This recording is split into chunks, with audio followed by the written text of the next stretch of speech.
ꯂꯩꯍꯧꯔꯤ ꯊꯣꯏꯕꯁꯨ ꯃꯥꯒꯤ ꯀꯥꯗ ꯆꯪꯂꯛꯂꯦ꯫ ꯇꯨꯃꯤꯟꯅ ꯄꯣꯊꯥꯔꯤ, ꯑꯗꯨꯕꯨ ꯋꯥꯈꯜꯗꯤ ꯂꯩꯇꯥꯐꯝ ꯈꯪꯗꯦ꯫ ꯇꯧꯐꯝ ꯈꯪꯗ ꯇꯞꯂꯞꯅ ꯀꯥꯔꯛꯏ ꯕꯦꯜꯀꯣꯅꯤꯔꯣꯝꯗ꯫ ꯊꯥꯖꯒꯤ ꯏꯪꯂꯕ ꯃꯥꯏꯊꯣꯡꯕꯨ ꯌꯦꯡꯅ ꯁꯣꯜꯂꯛꯏ ꯇꯞꯂꯛꯅ꯫ ꯏꯪꯅ ꯃꯉꯥꯜ ꯂꯩꯕꯤ ꯊꯥꯖ, ꯃꯐꯝ ꯈꯨꯗꯤꯡ ꯌꯧꯕꯤꯅꯤꯀꯣ ꯅꯪꯗꯤ꯫ ꯑꯩꯒꯤ ꯊꯋꯥꯏ ꯑꯣꯏꯕꯤꯗ ꯃꯥꯕꯨ ꯉꯥꯏꯔꯤ ꯍꯥꯏꯅ ꯇꯝꯕꯤꯌꯨꯀꯣ꯫ ꯂꯤꯔꯤ ꯍꯨꯝꯂꯤꯕ ꯃꯥꯂꯪꯕ ꯄꯨꯕꯤꯔꯛꯑꯣ ꯑꯩꯒꯤ ꯊꯋꯥꯏ ꯑꯣꯏꯕꯤꯒꯤ ꯃꯄꯥꯎꯁꯨ꯫ ꯅꯥꯄ ꯆꯤꯛꯅ ꯇꯝꯕꯤꯌꯨ ꯇꯥꯅꯤꯡꯉꯤ ꯃꯄꯥꯎꯗꯣ꯫ ꯂꯣꯟꯊꯣꯛꯇꯕꯤ ꯂꯩꯆꯤꯟ ꯅꯥꯔꯣꯠꯄꯤ, ꯑꯩꯒꯤ ꯊꯃꯣꯏꯒꯤ ꯑꯋꯥꯕ ꯏꯄꯥꯎꯁꯦ ꯇꯝꯕꯤꯌꯨꯀꯣ ꯃꯉꯣꯟꯗꯁꯨ꯫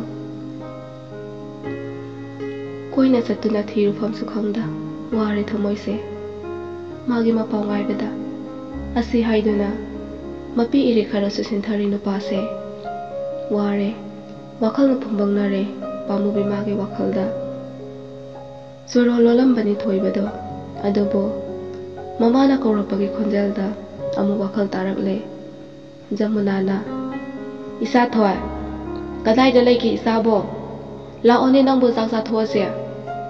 ꯊꯣꯏꯕꯅ, "ꯏꯃꯥ, ꯉꯁꯤꯗꯤ ꯑꯩ ꯆꯥꯛ ꯀꯌꯥ ꯂꯥꯝꯗꯦ, ꯍꯣꯔꯦꯟ ꯂꯥꯝꯃꯀꯥꯟꯗ ꯑꯣꯏꯅ ꯆꯥꯔꯒꯦ, ꯏꯃꯥ ꯆꯥꯊꯣꯛꯄꯤꯔꯨꯔꯣ."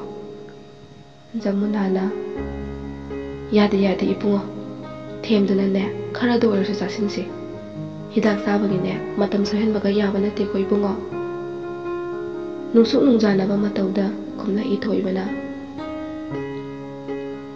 "ꯏꯃꯥ."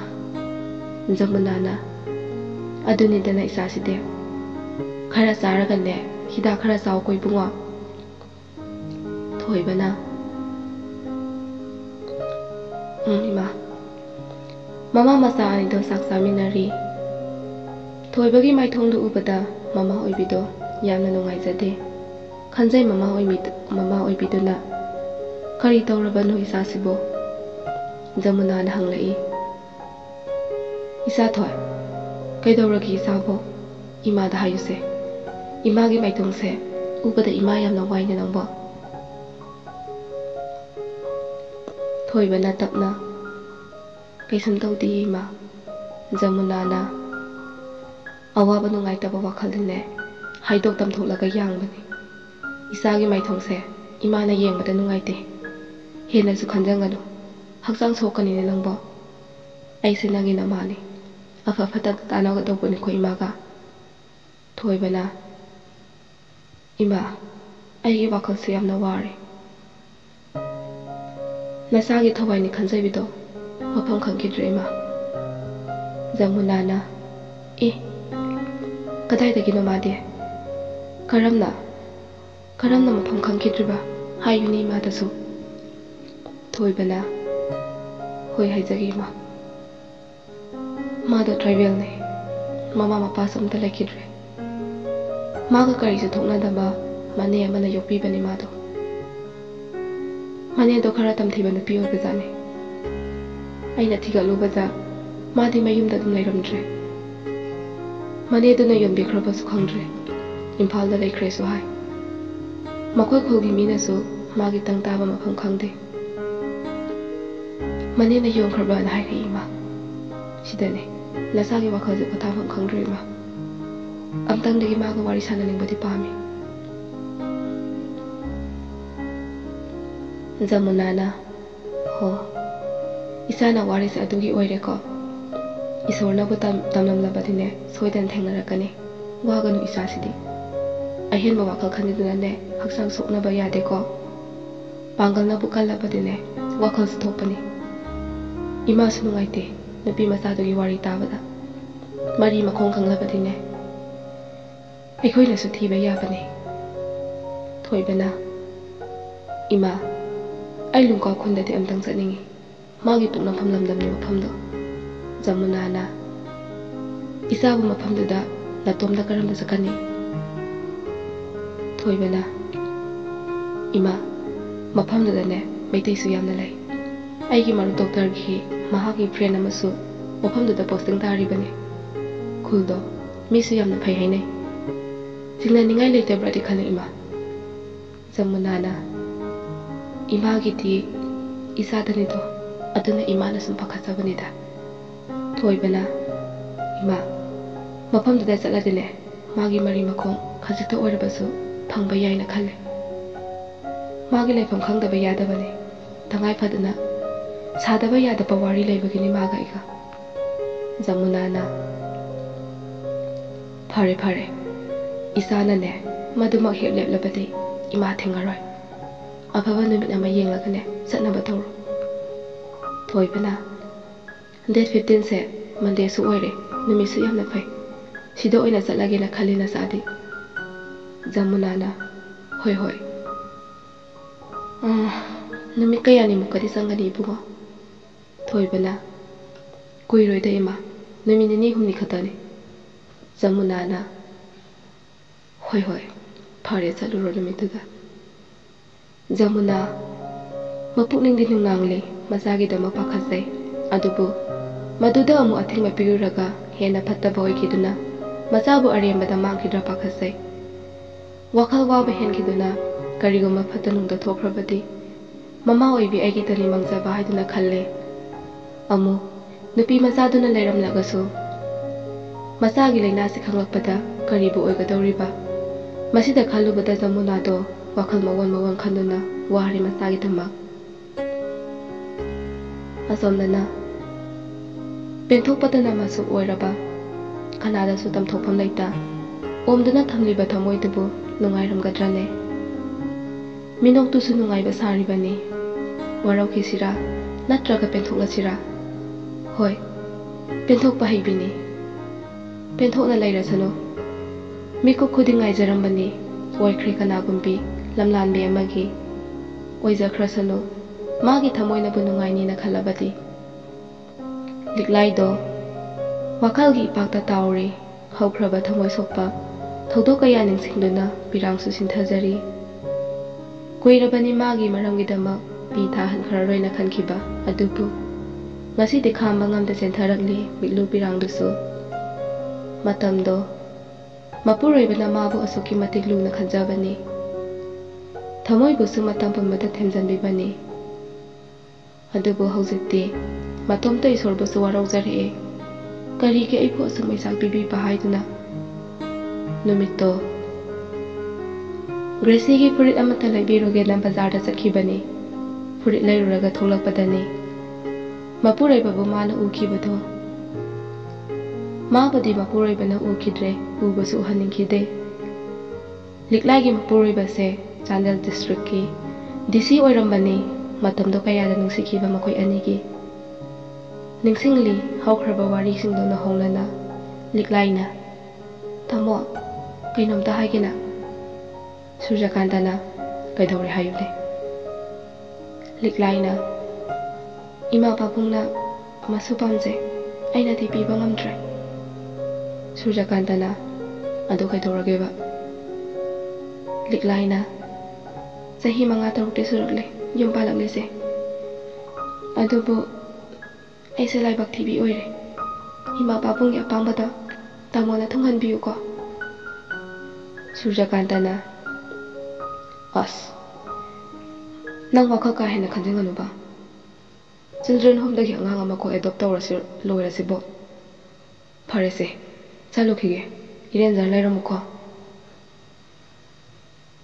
Asi haiduna Liklagi pukningbu Themjinbiri Liklaina so Hoi Chatpiruro Ado Ima babungna pambasidine Sagai sige Asengba igi marini ko tamo Asum haiduna Liklai su lai haure Manem tathopna sanglakduna hairari Tathopna Ibema Liklai Thabak loirabra Liklaina Hoi loiri ima Kari tawzora uge Tathopna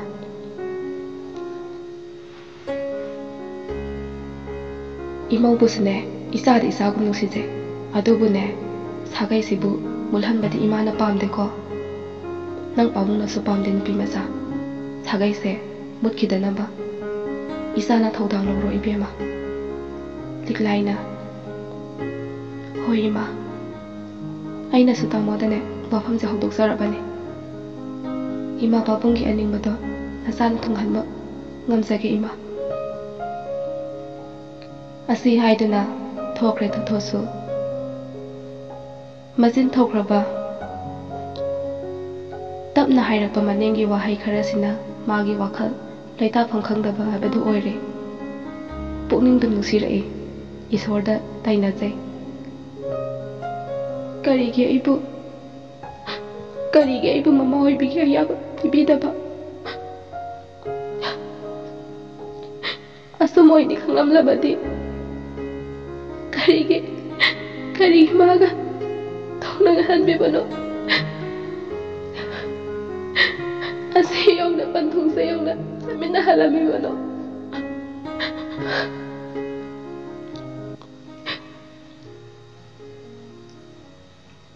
Asam tauna nungti numit khudingi ningai masa khara taunare imungse tasengna liklai di ikaire ningamdabana su thalle yumse thadolaga chakra sira phau phalaklabani Surjakanta su halakle mafi hongli liklaina tamo waramlani se chuisi mane thaksiluse Surjakanta nungsina hoi table do thamo liklaina thoki ke hek tobaga Surjakanta na ngaiko habane namai nami kai ma maksilise kaidoroge nangbo liklaina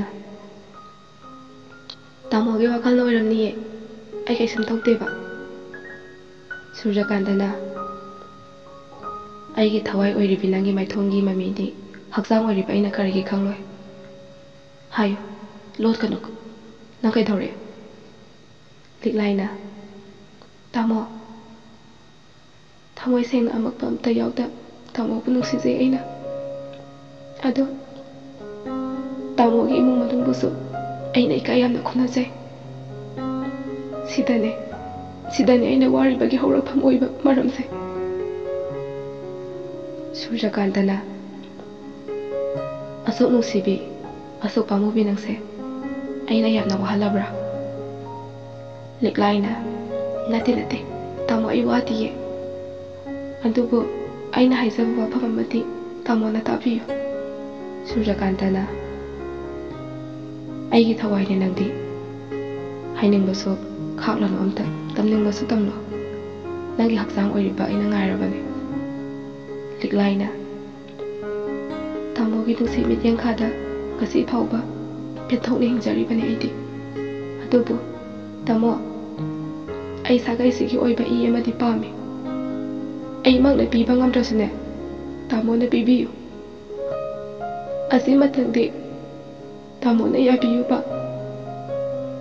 Surjakanta na se ai wa haige ko ai su khangi nangi apamba ima pabungi apamba su adubu nangbu aina nuksiba sidine isa yaude haiduna intholaga thambadu nate kaidauge angang ama adopt tawrasi haiduna kan khraba liklai gi ningai do liklaina tamo aina su haijari sagai asigi taseng ido ima amati papung na pamjabane tamo na su pinabiyo tamo na nupi ama thibda ai sauroi tamo gi manaktasu adum ai lengdana laigani pumnamak ise basu tokjagani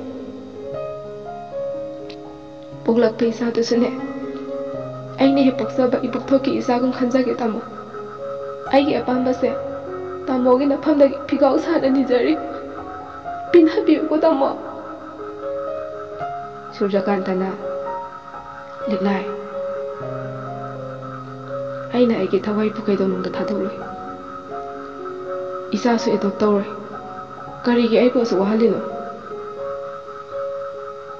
kan khraba wahai mayam se ai taba ngamdi liklai nang adumaina haiganu asum tawna haujin khre matamdi adubu liklai gi ningai di lepa laite liklai gi ningai na kankhibana Surjakanta haujikti nupi ama thire matangi matungina machanupa amasu phangjare haraubogi ngamkhai lai hidre mungdo adubu ꯑꯋꯥꯕꯅꯤ ꯂꯤꯛꯂꯥꯏꯒꯤ ꯂꯥꯏꯕꯛꯇꯤ ꯅꯨꯡꯉꯥꯏꯕ ꯍꯥꯏꯕꯗꯨ ꯂꯣꯏꯈ꯭ꯔꯦ ꯃꯥꯒꯤ ꯄꯨꯟꯁꯤꯗꯣ ꯃꯤꯅꯥꯏꯒ ꯄꯥꯡꯈꯛ ꯑꯣꯏꯔꯛꯂꯦ ꯍꯧꯖꯤꯛꯇꯤ ꯃꯅꯦꯝ ꯃꯀꯨꯒꯤ ꯁꯦꯕꯥ ꯅꯨꯄꯤ ꯑꯇꯣꯝꯕꯤꯒꯤꯁꯨ ꯐꯤꯁꯨ ꯐꯤꯁꯥꯝ ꯃꯄꯨꯔꯣꯏꯕꯒꯤꯁꯨ ꯑꯋꯥꯠ ꯑꯄꯥ ꯄꯤꯛꯂꯤꯕ ꯃꯆꯥꯒꯤꯁꯨ ꯃꯊꯤ ꯃꯌꯨꯡ ꯁꯨꯗꯣꯛ ꯆꯥꯝꯊꯣꯛꯄ ꯄꯨꯝꯅꯃꯛ ꯃꯥꯒꯤ ꯊꯧꯗꯥꯡ ꯑꯣꯏꯅ ꯄꯨꯔꯛꯂꯤ ꯋꯥꯏ ꯀꯧꯕꯁꯨ ꯍꯥꯏꯈꯤꯗꯦ ꯂꯤꯛꯂꯥꯏꯗꯣ ꯑꯗꯨꯒꯤꯁꯨ ꯃꯊꯛꯇ ꯃꯥꯒꯤ ꯂꯣꯟꯅꯕ ꯅꯨꯄꯤ ꯁꯨꯁꯤꯂꯥꯒꯤ ꯁꯥꯔꯩ ꯆꯥꯔꯝ ꯊꯛꯂꯝ ꯈꯪꯂꯛꯇꯕ ꯅꯨꯃꯤꯠ ꯃꯁꯤꯡ ꯌꯥꯝꯁꯤꯜꯂꯛꯂꯦ ꯃꯁꯥꯗꯣ ꯎꯟꯁꯥꯗꯅ ꯀꯨꯞꯂꯤ ꯍꯥꯏꯕ ꯃꯉꯥꯏꯔꯦ ꯑꯍꯟ ꯑꯅꯤꯁꯨ ꯁꯣꯟꯖꯤꯜꯂꯛꯂꯕꯅꯤ ꯃꯅꯦꯝ ꯃꯀꯨꯅꯗꯤ ꯂꯤꯛꯂꯥꯏꯕꯨ ꯃꯆꯥꯗ ꯃꯆꯥꯒꯨꯝ ꯂꯨꯅ ꯇꯧꯖꯕꯅꯤ ꯆꯥꯎꯕꯅ ꯃꯃꯥ ꯏꯃꯧ ꯑꯍꯟꯁꯤꯕꯨ ꯅꯪꯕꯨ ꯌꯦꯡꯕ ꯉꯝꯂꯤꯕ꯭ꯔꯣ ꯇꯥꯊꯣꯠꯅ ꯃꯣꯏꯕ ꯅꯨꯡꯉꯥꯏꯇꯅ ꯑꯩꯅꯁꯨ ꯃꯇꯦꯡ ꯇꯧꯕꯤꯕꯁꯨ ꯉꯝꯗ ꯀꯕ꯭ꯂꯥ ꯀꯨꯔꯨ ꯁꯨꯡꯂꯕ ꯏꯃꯪ ꯏꯈꯨꯠꯅ ꯂꯥꯝꯕ ꯐꯪꯂꯕ ꯑꯩꯈꯣꯏ ꯑꯅꯤꯅ ꯇꯧꯔꯤꯁꯤꯕꯨ ꯀꯔꯤꯅꯣ ꯆꯥꯎꯕꯅ ꯏꯆꯥꯒ ꯋꯥꯔꯤ ꯁꯥꯗꯕ ꯌꯥꯗ꯭ꯔꯦ ꯏꯃꯧꯒꯤꯗꯃꯛ ꯆꯥꯎꯕ ꯋꯥꯈꯜ ꯂꯩꯕ ꯑꯍꯟꯅꯤ ꯑꯗꯨꯃꯛꯅ ꯃꯆꯥꯕꯨꯗꯤ ꯁꯤ ꯑꯣꯏꯍꯟꯕ ꯉꯝꯂꯤꯕꯅꯤ ꯇꯥꯊꯣꯠꯅ ꯃꯣꯏ ꯕꯕꯥ ꯑꯩꯈꯣꯏꯅ ꯁꯥꯒꯩꯁꯤꯒꯤ ꯇꯁꯦꯡ ꯇꯁꯦꯡꯕ ꯏ ꯄꯥꯝꯂꯨꯕꯁꯦ ꯏꯃꯧ ꯑꯍꯟꯗ ꯄꯥꯛ ꯂꯝꯁꯤꯡꯕ ꯑꯣꯏꯅ ꯊꯣꯛꯂꯦꯗꯣ ꯑꯁꯤ ꯍꯥꯏꯔꯗꯨꯅ ꯃꯔꯨ ꯂꯨꯞꯊ ꯋꯥꯈꯜ ꯅꯨꯡꯉꯥꯏꯇ ꯂꯩꯈ꯭ꯔꯦ ꯇꯥꯊꯣꯠꯇꯤ ꯂꯤꯛꯂꯥꯏꯅ ꯏꯃꯥ ꯄꯥꯕꯣ ꯁꯦ ꯆꯥ ꯊꯛꯄꯤꯌꯨꯁꯦ ꯉꯁꯤꯗꯤ ꯈꯔꯗꯤ ꯊꯦꯡꯗꯣꯛꯈ꯭ꯔꯦ ꯆꯥꯎꯕꯅ ꯏꯆꯥꯕꯨ ꯋꯥꯃꯜꯂꯦꯅꯦ ꯉꯥꯏꯍꯥꯛꯁꯨ ꯄꯣꯊꯥꯎꯅꯦ ꯅꯪꯕꯣ ꯇꯥꯊꯣꯠꯅ ꯏꯃꯥꯅꯅꯦ ꯃꯇꯦꯡ ꯇꯧꯗꯣꯏꯁꯨ ꯉꯝꯗ꯭ꯔꯦꯗ ꯍꯧꯖꯤꯛꯇꯤ ꯂꯤꯛꯂꯥꯏꯅ ꯏꯃꯥ ꯄꯥꯕꯣ ꯅꯆꯥ ꯀꯩꯁꯨ ꯋꯥꯗꯤꯌꯦ ꯉꯝꯂꯤꯈꯩꯗꯤ ꯑꯩꯅ ꯍꯣꯠꯅꯖꯒꯦ ꯏꯃꯥ ꯑꯃꯗꯤ ꯄꯥꯕꯨꯡꯕꯨ ꯅꯃꯧꯅ ꯍꯦꯛ ꯄꯣꯛꯄꯤꯕꯒꯨꯝ ꯈꯟꯖꯔꯤꯕꯅꯤ ꯁꯣꯝꯗꯅ ꯅꯨꯄꯤ ꯑꯇꯣꯝꯕꯤꯗꯨ ꯏꯁꯧ ꯀꯟꯅ ꯇꯧꯔꯤ ꯀꯔꯤꯅꯣ ꯑꯩꯕꯣ ꯑꯩꯅ ꯀꯩꯅꯣꯝꯇ ꯍꯥꯏꯔꯨ ꯌꯥꯗꯦꯕ ꯐꯠꯇꯅ ꯍꯦꯛꯇ ꯎꯕꯤꯕ ꯃꯣꯏꯅ ꯑꯩꯕꯨ ꯂꯧꯔꯝꯗꯥꯏꯗꯗꯤ ꯊꯦꯝꯕꯋꯣ ꯀꯔꯤꯋꯣ ꯑꯩꯅꯦ ꯑꯩ ꯍꯥꯏꯁꯤꯅꯤ ꯄ꯭ꯔꯄꯞ ꯊꯣꯛꯂꯛꯇꯨꯅ ꯍꯦꯛꯇ ꯂꯥꯛꯊꯩ ꯁꯨꯁꯤꯂꯥꯅ ꯏꯆꯦ ꯍꯣ ꯏꯆꯦ ꯑꯩꯅ ꯑꯉꯥꯡꯒꯤ ꯐꯤꯔꯣꯜ ꯈꯤꯇ ꯑꯥꯏꯔꯟ ꯇꯧꯕꯤꯌꯨ ꯍꯥꯏꯔꯝꯂꯒ ꯍꯦꯛꯇ ꯇꯧꯕꯤꯔꯝꯗꯦꯕ ꯀꯩ ꯅꯨꯡꯉꯥꯏꯇꯕ ꯂꯩꯒꯦ ꯑꯩꯉꯣꯟꯗ ꯑꯩꯅ ꯍꯥꯏꯕꯗ ꯀꯅꯥꯝꯇ ꯇꯥꯗ꯭ꯔꯤꯁꯤꯕꯣ ꯌꯥꯝ ꯂꯩꯍꯟꯅꯤꯡꯗ꯭ꯔꯕꯣ ꯑꯩꯁꯦ ꯂꯤꯛꯂꯥꯏꯅ ꯏꯅꯥꯎ ꯊꯕꯛꯁꯤꯡꯁꯦ ꯂꯣꯏꯁꯤꯜꯂꯝꯂꯒꯅꯦ ꯅꯨꯃꯤꯗꯥꯡ ꯇꯛꯀꯦꯅ ꯇꯧꯕꯅꯤ ꯅꯤꯡꯊꯥ ꯑꯃ ꯑꯅꯤꯁꯨ ꯂꯩꯍꯧꯕꯗꯨꯗ ꯁꯨꯁꯤꯂꯥꯅ ꯈꯪꯖꯔꯦ ꯇꯧꯅꯤꯡꯗ꯭ꯔꯒꯅꯦ ꯇꯥꯃꯣꯗ ꯃꯤ ꯑꯃ ꯊꯝꯁꯦꯅ ꯍꯥꯏꯒꯦ ꯆꯥꯎꯕꯅ ꯉꯥꯏꯈꯣ ꯃꯧ ꯑꯇꯣꯝꯕꯤ ꯊꯛ ꯈꯥ ꯈꯪꯅꯅꯦ ꯋꯥ ꯉꯥꯡꯉꯨꯀꯣ ꯏꯄꯥ ꯍꯩꯅꯗꯦꯀꯣ ꯇꯥꯊꯣꯠꯅ ꯏꯕꯦꯝꯃ ꯐꯔꯁꯨ ꯐꯠꯇ꯭ꯔꯁꯨꯅꯦ ꯅꯊꯛ ꯊꯣꯡꯕꯅꯤ ꯅꯪꯒꯤ ꯋꯥꯉꯥꯡ ꯁꯉꯥꯡꯗꯣ ꯇꯥꯕꯗ ꯅꯨꯡꯉꯥꯏꯇꯦꯀꯣ ꯏꯃꯥꯁꯨ ꯁꯨꯁꯤꯂꯥꯅ ꯇꯥꯞ ꯑꯣꯛꯂꯗꯨꯅ ꯏꯃꯥꯁꯨ ꯄꯥꯕꯨꯡꯁꯨꯅꯤ ꯏꯆꯦꯅ ꯀꯔꯤ ꯂꯩꯋꯥꯕꯨ ꯇꯧꯁꯤꯟꯕꯅꯣ ꯈꯪꯗꯦ ꯏꯆꯦꯅ ꯇꯧꯕꯅ ꯑꯐꯕ ꯑꯩꯅ ꯇꯧꯕꯅ ꯐꯠꯇꯕ ꯑꯩꯁꯨꯅꯦ ꯌꯥꯝꯅ ꯄꯦꯟꯗꯦ ꯌꯥꯔꯦ ꯇꯛꯄꯤꯔꯅꯨ ꯃꯤ ꯑꯃ ꯅꯦꯛꯂꯨꯒꯦ ꯇꯞꯂꯛꯅ ꯂꯤꯛꯂꯥꯏꯅ ꯈꯨꯝꯃꯛꯏ ꯁꯥꯎꯅꯨꯁꯤ ꯏꯅꯥꯎ ꯅꯆꯦ ꯂꯩꯔꯤꯁꯤꯗꯤ ꯇꯛꯂꯒꯦ ꯁꯥꯎꯔꯅꯨ ꯑꯁꯤ ꯍꯥꯏꯗꯨꯅ ꯊꯋꯥꯏꯗꯤ ꯅꯨꯡꯉꯥꯏꯇꯅ ꯆꯪꯈ꯭ꯔꯦ ꯂꯤꯛꯂꯥꯏꯗꯣ ꯆꯥꯎꯕꯒ ꯇꯥꯊꯣꯠꯀꯁꯨ ꯃꯃꯧ ꯑꯇꯣꯝꯕꯤꯒꯤ ꯃꯇꯧꯗꯨ ꯌꯥꯝꯅ ꯄꯦꯟꯗꯅ ꯌꯦꯡꯂꯤ ꯑꯗꯨꯕꯨ ꯇꯨꯃꯤꯟ ꯑꯗꯨꯝꯗꯤ ꯂꯩꯁꯤꯟꯅꯈ꯭ꯔꯦ ꯁꯨꯁꯤꯂꯥꯒꯤ ꯃꯑꯣꯡ ꯃꯇꯧꯗ ꯍꯩꯅꯗꯕ ꯑꯁꯨꯝ ꯍꯦꯟꯖꯤꯜꯂꯛꯂꯕ ꯂꯤꯛꯂꯥꯏꯗꯣ ꯌꯨꯝꯁꯦ ꯊꯥꯗꯣꯛꯇꯨꯅ ꯆꯠꯂꯁꯤꯔꯥ ꯍꯥꯏꯐꯥꯎ ꯈꯜꯂꯛꯂꯦ ꯁꯣꯝꯗꯁꯨ ꯁꯨꯁꯤꯂꯥ ꯅꯤꯡꯉꯥꯏ ꯇꯧꯔꯤ ꯁꯨꯁꯤꯂꯥꯅ ꯇꯥꯃꯣ ꯀ꯭ꯋꯥꯇꯔꯗ ꯂꯩꯔꯨꯔꯁꯤꯕ ꯑꯩ ꯌꯥꯝꯅ ꯍꯩꯅꯗꯦꯀꯣ ꯃꯈꯣꯏꯁꯤꯡꯁꯦ ꯅꯠꯇ꯭ꯔꯒꯅꯅꯦ ꯑꯩ ꯌꯨꯝꯁꯦ ꯊꯥꯗꯣꯛꯇꯨꯅ ꯆꯠꯆꯈ꯭ꯔꯒꯦ ꯁꯨꯔꯖꯀꯥꯟꯇꯅ ꯀꯔꯤꯅꯣ ꯅꯪ ꯍꯥꯏꯗꯨꯕꯣ ꯏꯃꯥ ꯄꯥꯕꯨꯡꯁꯨ ꯑꯍꯟ ꯑꯣꯏꯔꯦ ꯑꯍꯟ ꯑꯣꯏꯔꯕ ꯃꯈꯣꯏꯕꯨ ꯑꯩꯈꯣꯏꯅ ꯉꯥꯛꯄꯤ ꯁꯦꯟꯕꯤꯗꯧ ꯃꯇꯝꯁꯤꯗ ꯊꯥꯗꯣꯛꯂꯒ ꯆꯠꯁꯤ ꯍꯥꯏꯔꯤꯗꯣ ꯐꯠꯇꯦꯀꯣ ꯅꯨꯄꯤ ꯅꯆꯦꯅꯅꯦ ꯑꯁꯨꯛ ꯀꯨꯏꯅ ꯌꯨꯝꯁꯤꯗ ꯂꯩꯔꯛꯄꯁꯦ ꯅꯣꯡꯃꯇ ꯑꯗꯨꯝꯅ ꯍꯥꯏꯗꯦ ꯅꯪꯅ ꯍꯥꯏꯗꯣ ꯑꯐꯕ ꯅꯠꯇꯦ ꯑꯗꯨ ꯑꯩ ꯌꯥꯗꯦꯀꯣ ꯁꯨꯁꯤꯂꯥꯅ ꯈꯪꯉꯦ ꯅꯈꯣꯏ ꯃꯁꯦꯜꯗꯤꯅꯦ ꯑꯃꯠꯇꯅꯤ ꯑꯩꯇꯅꯤ ꯇꯣꯉꯥꯟꯅ ꯇꯥꯍꯜꯂꯤꯁꯤ ꯅꯠꯇ꯭ꯔꯣ ꯑꯩꯇꯗꯤ ꯌꯨꯝ ꯍꯟꯈ꯭ꯔꯒ ꯐꯗꯧꯅꯤ ꯑꯁꯤ ꯍꯥꯏꯗꯨꯅ ꯄ꯭ꯔꯣꯛ ꯆꯥꯛꯆꯩ ꯄꯨꯔꯣꯛꯁꯨ ꯁꯣꯜꯂꯤ ꯃꯆꯤꯟꯗꯨꯗ ꯁꯨꯔꯖꯀꯥꯟꯇꯅ ꯇꯥꯅꯤꯡꯗꯦꯀꯣ ꯌꯥꯝꯅ ꯑꯁꯨꯝꯅ ꯃꯇꯝꯗꯤ ꯑꯁꯨꯝ ꯍꯧꯖꯤꯟꯈꯤ ꯋꯥꯈꯜꯅ ꯐꯨꯝꯕꯪꯅꯔꯦ ꯂꯤꯛꯂꯥꯏꯗꯣ ꯑꯗꯨꯕꯨ ꯃꯀꯨ ꯃꯅꯦꯝꯒꯤ ꯈꯜꯂꯨꯕꯗ ꯌꯥꯝꯅꯗꯤ ꯅꯨꯡꯉꯥꯏꯇꯦ꯫ ꯅꯣꯡꯃ ꯅꯨꯡꯊꯤꯜ ꯑꯃꯅꯤ ꯃꯅꯦꯝ ꯃꯀꯨꯒꯤ ꯃꯅꯥꯛꯇ ꯆꯥ ꯄꯨꯗꯨꯅ ꯊꯣꯔꯛꯂꯤ ꯂꯤꯛꯂꯥꯏꯅ꯫ ꯏꯃꯥ, ꯄꯥꯕꯨꯡ, ꯆꯥ ꯊꯛꯂꯁꯦ꯫ ꯑꯍꯟ ꯑꯅꯤꯅꯁꯨ ꯊꯝꯃꯣ ꯊꯝꯃꯣ꯫ ꯑꯍꯟ ꯑꯅꯤꯗꯣ ꯆꯥ ꯊꯛꯂꯤ꯫ ꯆꯥ ꯊꯛꯅ ꯊꯛꯅ ꯃꯃꯧꯒꯤ ꯅꯨꯡꯁꯨꯛ ꯅꯨꯡꯖꯥꯅꯕ ꯃꯇꯧꯗꯨ ꯎꯔꯨꯔꯦ ꯇꯊꯣꯠꯅ꯫ ꯏꯃꯧꯕꯨ ꯀꯔꯤ ꯇꯧꯔꯒꯦ? ꯅꯁꯥ ꯅꯨꯡꯉꯥꯏꯇꯕ꯭ꯔꯣ? ꯆꯥꯎꯕꯅꯁꯨ ꯍꯥꯏꯌꯨꯅꯦ ꯍꯥꯏꯌꯨꯅꯦ, ꯏꯃꯧꯒꯤ ꯅꯨꯡꯉꯥꯏꯇꯕꯗꯣ ꯏꯄꯥꯗꯁꯨ ꯍꯥꯏꯌꯨꯅꯦ꯫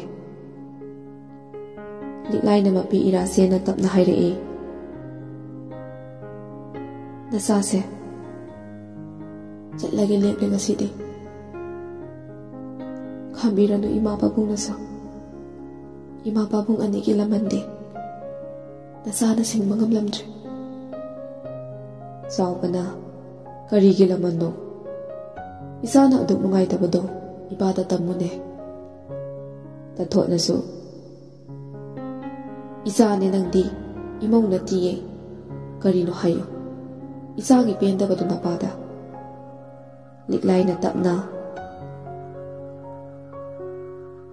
ꯅꯆꯥꯒꯤ ꯄꯦꯟꯗꯕ ꯀꯔꯤꯁꯨ ꯂꯩꯖꯗꯦ꯫ ꯏꯃꯨꯡꯁꯤꯅ ꯃꯆꯣꯏ ꯃꯆꯣꯏ ꯇꯥꯅ ꯀꯥꯏꯕꯁꯦ ꯅꯆꯥꯅ ꯌꯦꯡꯗꯨꯅ ꯂꯩꯕ ꯉꯝꯂꯛꯇ꯭ꯔꯦ꯫ ꯑꯃꯠꯇ ꯑꯣꯏꯅ ꯂꯩꯍꯧꯅꯕ ꯅꯆꯥꯅ ꯐꯤꯔꯦꯞꯁꯨ ꯂꯧꯔꯕꯅꯤ꯫ ꯆꯥꯎꯕꯅ ꯉꯥꯏꯈꯣ ꯅꯨꯄꯤ ꯃꯆꯥ, ꯑꯩꯅꯦ ꯏꯕꯨꯡꯉꯣꯒ ꯋꯥꯔꯤ ꯑꯃꯨꯛꯇ ꯁꯥꯟꯅꯈꯤꯒꯦꯀꯣ꯫ ꯑꯩꯈꯣꯏꯕꯨꯅꯦ ꯅꯪꯕꯨ ꯍꯦꯛ ꯄꯣꯛꯄ ꯅꯃꯥ ꯅꯄꯥꯅꯦ ꯈꯜꯂꯕꯗꯤꯅꯦ ꯏꯄꯥꯅ ꯍꯥꯏꯕ ꯏꯜꯂꯨꯀꯣ ꯅꯨꯄꯤ ꯃꯆꯥ꯫ ꯇꯊꯣꯠꯇꯤ ꯀꯞꯂꯦ ꯃꯃꯧꯕꯨ ꯆꯠꯈꯤꯗ꯭ꯔꯥ ꯄꯥꯈꯠꯆꯗꯨꯅ꯫ ꯅꯨꯡꯁꯤꯔꯕ ꯃꯃꯧꯒꯤ ꯃꯥꯏꯊꯣꯡꯕꯨ ꯌꯦꯡꯖꯩ ꯂꯤꯛꯂꯥꯏꯅ꯫ ꯅꯆꯥꯗꯤ ꯏꯃꯥ ꯄꯥꯕꯨꯡꯕꯨ, ꯑꯩꯕꯨ ꯍꯦꯛ ꯄꯣꯛꯄꯤꯕ ꯏꯃꯥ ꯄꯥꯕꯨꯡꯅꯦꯅ ꯈꯟꯖꯕꯗꯒꯤ ꯍꯦꯟꯅ ꯑꯇꯣꯞꯄ ꯋꯥꯈꯜ ꯑꯃ ꯈꯟꯖꯈꯤꯕ ꯂꯩꯖꯗꯦ꯫ ꯏꯃꯨꯡ ꯑꯁꯤꯒꯤ ꯃꯤꯑꯣꯏ ꯄꯨꯝꯅꯃꯛꯄꯨꯁꯨ ꯅꯃꯧꯅ ꯏꯀꯥꯏ ꯈꯨꯝꯅꯖꯩ꯫ ꯆꯥꯎꯕꯅ ꯆꯪꯉꯣ ꯆꯪꯉꯣ, ꯑꯗꯨꯒꯅꯦ ꯏꯕꯨꯡꯉꯣꯗꯣ ꯑꯃꯨꯛꯇ ꯊꯣꯛꯂꯛꯑꯣ ꯍꯥꯏꯔꯝꯃꯣ꯫ ꯂꯤꯛꯂꯥꯏꯅ ꯍꯣꯏ ꯄꯥꯕꯨꯡ꯫ ꯂꯤꯛꯂꯥꯏꯗꯣ ꯏꯃꯨꯡꯗ ꯆꯪꯈ꯭ꯔꯦ꯫ ꯁꯨꯔꯖꯀꯥꯟꯇꯒꯤ ꯔꯨꯝꯗ ꯆꯪꯂꯛꯄꯅꯤ꯫ ꯊꯣꯡꯖꯤꯟꯗꯒꯤ ꯂꯤꯛꯂꯥꯏꯅ ꯇꯥꯃꯣ, ꯇꯥꯃꯣ, ꯇꯥꯕ꯭ꯔꯣ ꯇꯥꯃꯣ? ꯁꯨꯔꯖꯀꯥꯟꯇꯅ ꯍꯣꯏ ꯍꯣꯏ ꯇꯥꯔꯦ, ꯀꯔꯤ ꯍꯥꯏꯅꯤꯡꯒꯦ ꯅꯪꯕꯣ? ꯂꯤꯛꯂꯥꯏꯅ ꯄꯥꯕꯨꯡꯅ ꯑꯝꯇ ꯂꯥꯛꯑꯣꯅ ꯍꯥꯏꯍꯧꯕꯅꯦ꯫ ꯑꯁꯤ ꯍꯥꯏꯔꯝꯂꯒ ꯆꯠꯈ꯭ꯔꯦ ꯂꯤꯛꯂꯥꯏꯗꯣ꯫ ꯁꯨꯁꯤꯂꯥꯅ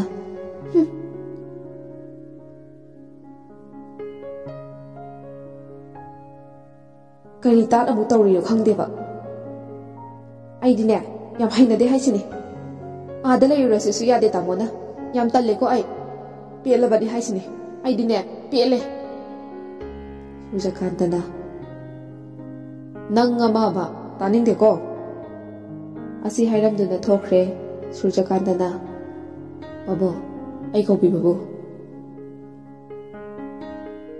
ꯆꯥꯎꯕꯅ ꯍꯣꯏ, ꯏꯄꯥꯅ ꯅꯪꯕꯨ ꯀꯧꯕꯅꯤ꯫ ꯋꯥ ꯈꯔ ꯍꯥꯏꯒꯦꯀꯣ ꯉꯁꯤꯗꯤ꯫ ꯍꯣꯏ ꯍꯥꯏꯕꯤꯌꯨ ꯄꯥꯕꯨꯡ꯫ ꯏꯆꯥꯅꯅꯦ ꯏꯃꯧ ꯑꯅꯤꯕꯨ ꯆꯞ ꯃꯥꯟꯅꯅ ꯌꯦꯡꯉꯨ, ꯑꯃꯅꯁꯨ ꯇꯥꯍꯟꯒꯅꯨ, ꯑꯃꯅꯁꯨ ꯍꯦꯜꯍꯟꯒꯅꯨ꯫ ꯏꯆꯥꯒꯤꯅꯦ, ꯏꯆꯥꯒꯤ ꯃꯤꯠꯌꯦꯡ ꯈꯥꯗꯅꯦ ꯃꯥꯟꯅꯅ ꯊꯝꯃꯨꯀꯣ꯫ ꯑꯩꯒ ꯅꯃꯥꯒꯅ ꯍꯤꯡꯗꯅ ꯀꯌꯥꯝ ꯀꯨꯏꯅ ꯍꯤꯡꯒꯅꯤ? ꯄꯨꯝꯅꯃꯛꯁꯦ ꯅꯪꯉꯣꯟꯗ ꯇꯥꯗꯣꯏꯅꯤꯀꯣ ꯏꯕꯨꯡꯉꯣ꯫ ꯁꯨꯔꯖꯀꯥꯟꯇꯅ ꯑꯩꯒꯤ ꯃꯤꯠꯌꯦꯡꯗꯗꯤ ꯀꯅꯥꯕꯨꯁꯨ ꯂꯥꯞꯊꯣꯛꯅ ꯊꯝꯅꯤꯡꯗꯦ, ꯊꯝꯕꯁꯨ ꯅꯆꯥꯅ ꯄꯥꯝꯖꯗꯦ꯫ ꯑꯗꯨꯕꯨ ꯅꯃꯧ ꯑꯇꯣꯝꯕꯤꯁꯦ ꯋꯥ ꯀꯌꯥ ꯉꯥꯡꯅꯕ ꯌꯥꯗꯦ, ꯑꯩꯁꯨ ꯌꯥꯝꯅ ꯋꯥꯏ ꯄꯥꯕꯨꯡ꯫ ꯆꯥꯎꯕꯅ ꯏꯃꯧ ꯑꯇꯣꯝꯕꯤꯅ ꯄꯥꯝꯂꯤꯁꯤꯅ ꯀꯔꯤꯅꯣ ꯏꯄꯥꯗꯁꯨ ꯈꯪꯍꯜꯂꯨꯗꯅ꯫ ꯀ꯭ꯋꯥꯇꯔꯗ ꯂꯩꯔꯨꯔꯁꯦꯅ ꯀꯟꯅ ꯇꯛꯂꯤ, ꯑꯩꯅꯗꯤ ꯌꯥꯗꯦ ꯄꯥꯕꯨꯡ꯫ ꯑꯍꯟ ꯑꯣꯏꯔꯕ ꯏꯃꯥ ꯄꯥꯕꯨꯡ ꯑꯃꯗꯤ ꯅꯃꯧ ꯑꯍꯟꯕꯨ ꯑꯩꯉꯣꯟꯗꯒꯤ ꯂꯥꯞꯅ ꯊꯝꯅꯤꯡꯗꯦ, ꯑꯗꯨꯒ ꯌꯨꯝ ꯊꯥꯗꯣꯛꯇꯨꯅ ꯆꯠꯄꯁꯨ ꯅꯆꯥꯗꯤ ꯄꯥꯝꯖꯗꯦ, ꯑꯁꯤ ꯍꯥꯏꯗꯨꯅ ꯆꯩꯔꯝꯂꯤꯕꯅꯤ꯫ ꯆꯥꯎꯕꯅ ꯑꯣ ꯐꯔꯦ, Ipawa haikiko ngasidi amagisu kaidnaba imau ahansune mayumda layuragina kana hairi imungsigi masoi taba thokdokse ma uningdena hairido ibungo adubune imausi madine namaga igana isagum khanjabani aduna imau atombigi ningaido nangna khara maning thungan khroko namane imaune aduga aiga aikhoi ahumna ne yumse samhaurage ko ibungo Surjakantana nate pabu adumna su haibiganuda aina khoi mayambu thadokduna chapase gamloi ima babuna mi ama oinaba sembirakpani ai hojiti matik su sare matik saru matamsida nakhoibu kauthoktuna thamba miyoi bagi dharma natabali satto nasada satlu haibiganu pabu asi haidina mapi iraje lagle Surjakanta do Sawada adudi imau ahanse mayumda sathankrase haibru nipa masa Surjakanta hojiktada mapagi ningai khanglakle amukasu liklai ba chakhidra haidina mi payu poklagle lepkhiba khongphamdagi hungandabi magi liklai ni mana bu tawgi bu khankrabadi soidabani wakal ani longdabani magi liklai se Surjakanta na hankhai hanna yengludraba liklai gi khalubada thamoi puba ngamlaktre hojiktada masado phungkalagle mapi irachen Surjakanta na tapna babu aigi liklai di yumsibu thawai hapiri bilai rimbi mangni thawai yaudra haksangna kayam bukuina leiba ngamloi ma zakhrabadi yumse thawai yaudra haksang oi horani ngasidi babun haba wana sa injarage Surjakanta asi hairamdana imungda sangkhre Surjakanta na liklai bu kau duna changlamli Liklai lausda tabro amta tholo liklai na kai hage tamo Surjakanta na mapi irasiena asumna haire aina nambu yamna wahankre nang mafamse thadokduna chaphikhin khurumdana haijage liklai na nate tamo phate dana tawbigana asi haidina Surjakanta bu chingkhatli Surjakanta na adudi hayo nang chalu haida kaple liklai na ngasidi kapkandabi liklai se liklai na kapna tamo ai kadaida su chatloi thawai na haksang bu thadokduna chatloi ai leini Surjakanta na ai nangi numainaba lambi babuna takpire nang ai budi warauganuko toina dum lakani nakhoi butatana yengsingani nang nane ima babumu senabiramuko thamo sigumba phibamse ai uningdiye adunane aina aigi phirib laukhibase nate ahan oiraba mamang makhuta laba phanglaba ahan aninane nangbutani sonjariba nangbutani makhoigi thawai oijariba nangdi pumnamaki thawaini yumuremini pamui yenakse amukasu pena haige pamui yenakse asi haiduna kapthokre nupado liklai su kapli ngasidi pumnamangse langnakhide unwai mungsikle asumna kainakibani mapuroibaga yumasida ahal lama laikhidraba matu liklaina yumluremi oiduna lairaklibani akhang kanmini nupini liklaise tumba chaba khangda 12 exam gidamak before thana dona preparation tawri Gracie mamalik lai na su kari da soi higadage na sinajari oza sing na su section na asonba subject sing kari yauri haiduna yengsinbiri somda na thoibado lungkaw khunda nungsibi magi damak likhun khangnaba chatli hang dona lakpana lungkaw khungi haijin pham yaure thekna khoina chatlibi jinglambi ni mahosagi phajapatana thallaba mafamdugi ningthiraba saktambu yengna chatli lambi duda ningthira malai reipa kum phajaraba magi thawai oibidugi pokna famni khalubada pokning ma sundungolli ingna jiklaba phajapatana thallaba mafamsida nangna lengdana leiramlabadi aise kayada nungai gadoba asum lakpana lungkaw khun yaurakle mafam se kanana su khangnaba natte lambina lamjingbidana lakli thoibasu sumsum thaurakpana laptakna khunja ama nambo ama porduna jatpadu ure gari du thaurakduna nupagi manaktuda khamle aduga tapna hangla I thoibana kaigumbamta hangjari roitaw Moses na kri oipra thoibana aise lungkaw khunda mi ama thiba laksabane aigi lambi si pu chumlibra Moses na chumpiye ne aigi ikhul oipani ne thoibana hore adudi samina khrase kakhatpiro sida Moses na yamna phapa oipi pani ne ai to ko wapi pane arumpa putuna lakpi pasida atu itaw pukana thipi pano haipiyu ne aingwanda thoibana khonsida aigi marup nupi ama leibane adubu pau phauna kidaba yamati koire ma buthi balakane mamingna Gracie kawul Moses na mai thong hanjinna nungai pitene mati ko mayum ta su lai pitaba oipani ne maki anti to ko atu su yamna phattaba oipipa atuna ma to yamna wapi pani ne aina khangpi pata ma tu anti na yom phi khrapha su khangti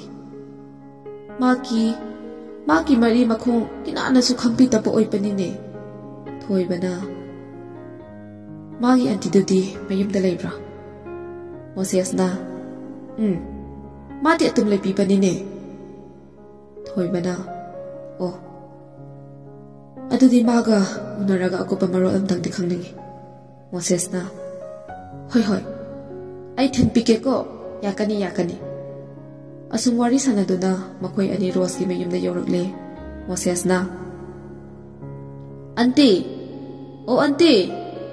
kitai ta leipi pra mi lakpire ne nang pohangpa Rose na kina oipra ai leipi ne Moses na auntie una pa mi lakpi pani ne asi haiduna Moses na thoibada itaw wari sana pikro ko ai sat pike thoibana thagajari itaw Rose na kri happy ning pa hai krone nupa masanang po thoibana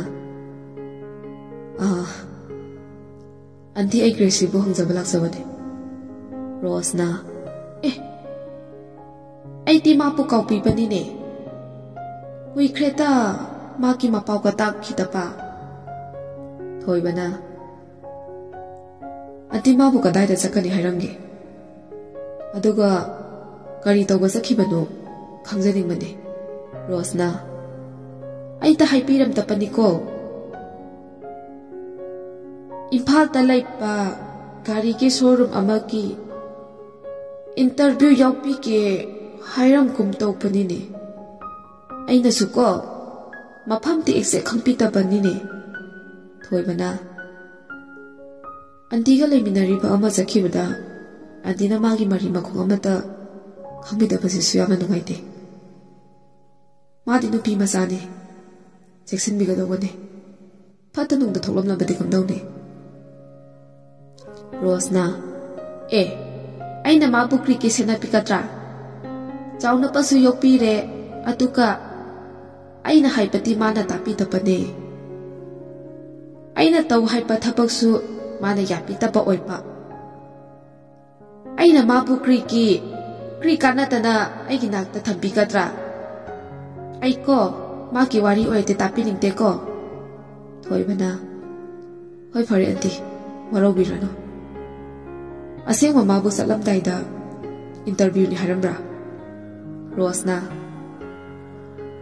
ꯑꯩ ꯑꯣꯏꯇꯕ ꯉꯥꯡꯕꯤꯗꯦꯅꯦ ꯅꯪꯕꯨ ꯀꯗꯥꯏꯗꯒꯤ ꯑꯣꯏꯕꯤꯕ꯭ꯔꯥ ꯑꯗꯨꯛ ꯀꯨꯞꯅ ꯃꯥꯕꯨ ꯍꯪꯕꯤꯕꯗꯤ ꯊꯣꯏꯕꯅ ꯑꯣ ꯁꯣꯔꯤ ꯑꯩ ꯍꯥꯟꯅ ꯑꯟꯇꯤꯗ ꯍꯥꯏꯖꯈꯤꯗ꯭ꯔꯦ ꯑꯩ ꯏꯝꯐꯥꯜꯗꯒꯤꯅꯤ ꯑꯟꯇꯤ ꯔꯣꯁꯅ ꯑꯗꯨꯗꯤ ꯅꯪꯅ ꯃꯥꯕꯨ ꯊꯤꯈ꯭ꯔꯣꯅꯦ ꯊꯣꯏꯕꯅ ꯑꯟꯇꯤ ꯑꯟꯇꯤꯗꯒꯤ ꯆꯞ ꯆꯥꯕ ꯑꯃ ꯍꯥꯟꯅ ꯈꯪꯕꯁꯤꯅ ꯃꯥ ꯊꯤꯕꯗ ꯂꯥꯏꯒꯗ꯭ꯔꯅ ꯈꯟꯕꯅꯤ ꯔꯣꯁꯅ ꯊꯤꯕꯤꯈ꯭ꯔꯣ ꯐꯪꯂꯛꯑꯒꯁꯨ ꯀꯣ ꯑꯩꯗ ꯄꯥꯎꯒ ꯄꯤꯕꯤꯔꯛꯑꯅꯨ ꯑꯗꯨꯝ ꯀꯗꯥꯏꯗ ꯊꯝꯕꯤꯈ꯭ꯔꯣ ꯊꯣꯏꯕꯅ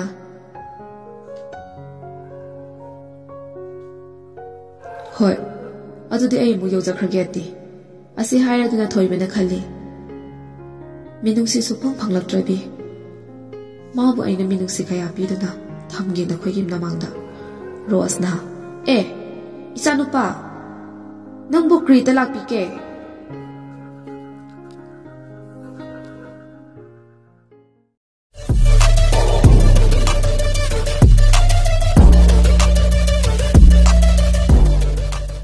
ꯊꯣꯏꯕꯅ ꯑꯩꯗꯤ ꯒꯥꯔꯤꯗ ꯂꯥꯛꯑꯦ ꯔꯣꯁꯅ ꯅꯪꯒꯤ ꯒꯥꯔꯤꯗꯨ ꯑꯩ ꯇꯣꯡꯄꯤꯒꯦ ꯊꯕꯛ ꯑꯃ ꯆꯠꯄꯤꯒꯦꯅꯦ ꯊꯣꯏꯕꯅ ꯀꯗꯥꯏꯗ ꯆꯠꯄꯤꯗꯧꯕꯅꯣ ꯔꯣꯁꯅ ꯁꯤꯁꯤꯄꯨꯔꯗ ꯆꯠꯄꯤꯒꯦ ꯊꯣꯏꯕꯅ ꯑꯗꯨꯗꯤ ꯀꯗꯥꯏ ꯐꯥꯎꯕꯗ ꯌꯧꯕꯤꯒꯅꯤ ꯔꯣꯁꯅ ꯑꯗꯨ ꯍꯪꯕꯤꯒꯅꯣ ꯑꯩꯅ ꯑꯗꯨꯝ ꯍꯥꯏꯕꯤꯔꯛꯀꯦ ꯊꯣꯏꯕꯅ ꯃꯐꯝ ꯈꯪꯗꯅ ꯑꯩꯅ ꯀꯔꯝꯅ ꯄꯨꯒꯅꯤ ꯔꯣꯁꯅ ꯄꯥꯈꯠꯄꯤꯒꯅꯨꯅꯦ ꯀꯔꯤꯁꯨ ꯇꯧꯕꯤꯔꯣꯏꯅꯦ ꯊꯣꯏꯕꯅ ꯍꯣꯏ ꯐꯔꯦ ꯑꯩ ꯃꯐꯝꯗꯨ ꯐꯥꯎ ꯊꯤꯟꯖꯔꯝꯂꯒꯦ ꯔꯣꯁꯅ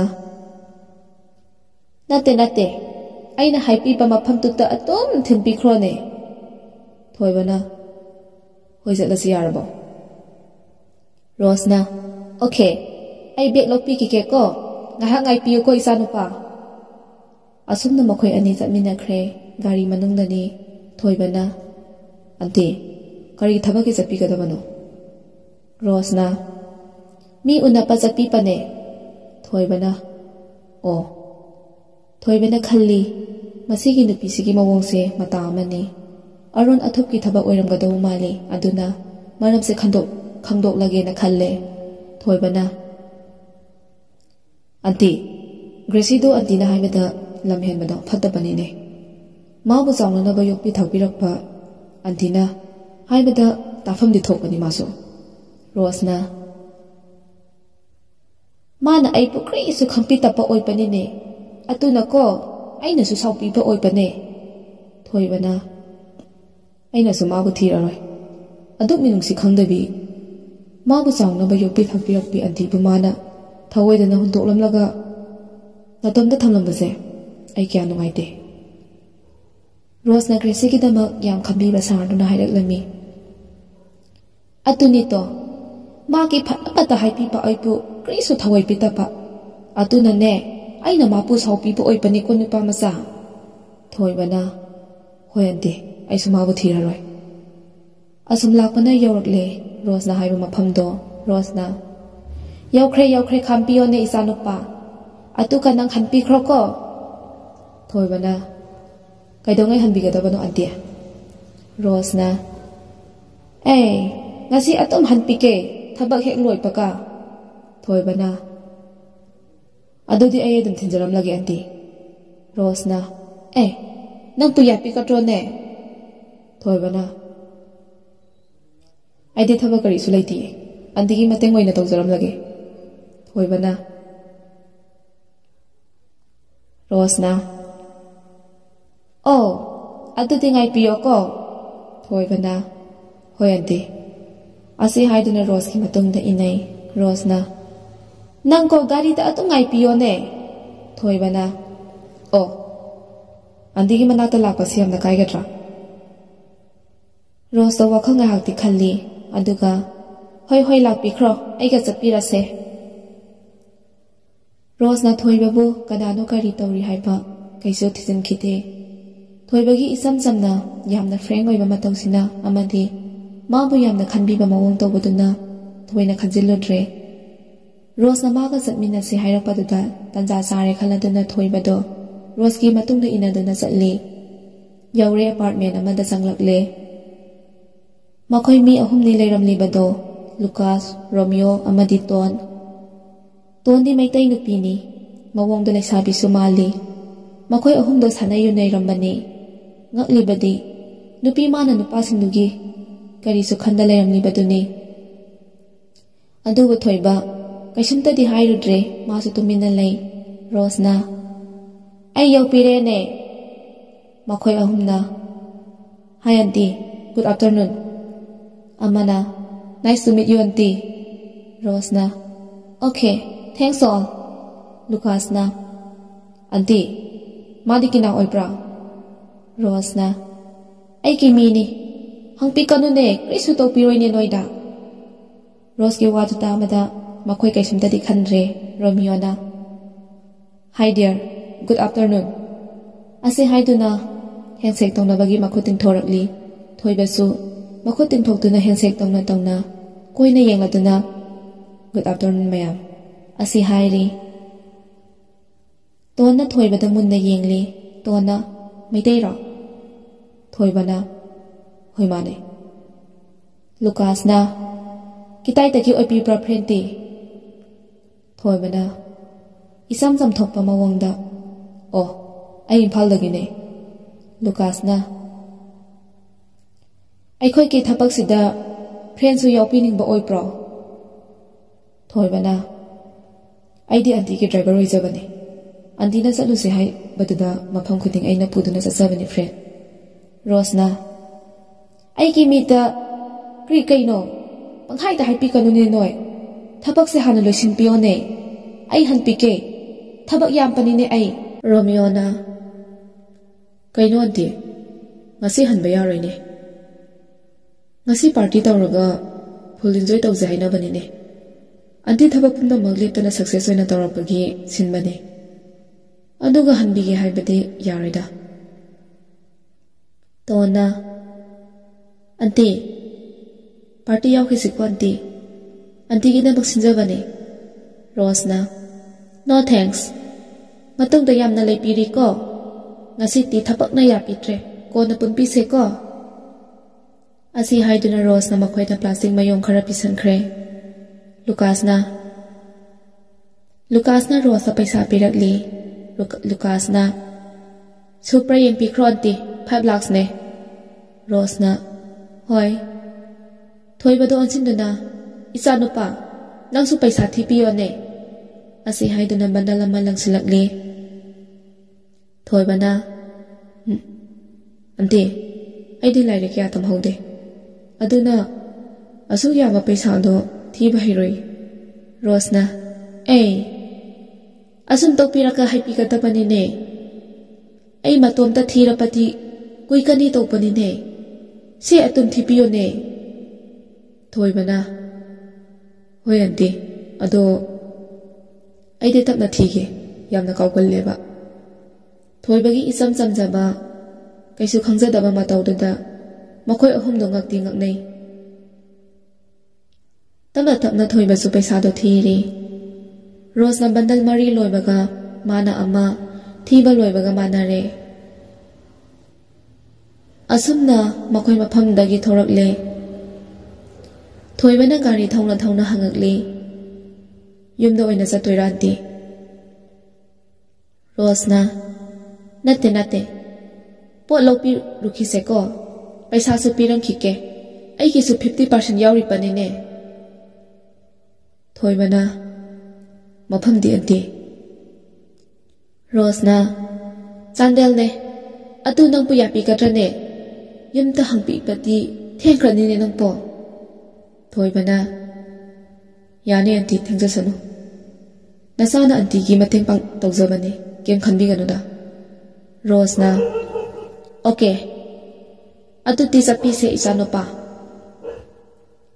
Rose amadi thoibado Chandel yaure. Makhoi tawpham thokpa thabak lor aduna ahing pung ama tare lungkaw khun yaurpada. Rose na, yam phapi panine ichanupa. Nangti lampi alon pasu khampi pa oipa. Ay yam nungai piane. Ngasi tisita atum laipi krone. Insang ahaw pa ama sujamina kise. Thoibana, Auntie, matung na darka oirabasu adum pau pibiro. Mateng tawjage. Aigi number sida ijaram lage. Ay ngasigidi adum hankrage. Rose na, oh, laipi pa yaroi tapra. Atuti chene 20k se isa nupa nang ki awaman oipi krone. Thoibana, yarni da Auntie. Rose na, yare se paisan pikro. Aina ne matungda amok haipirake.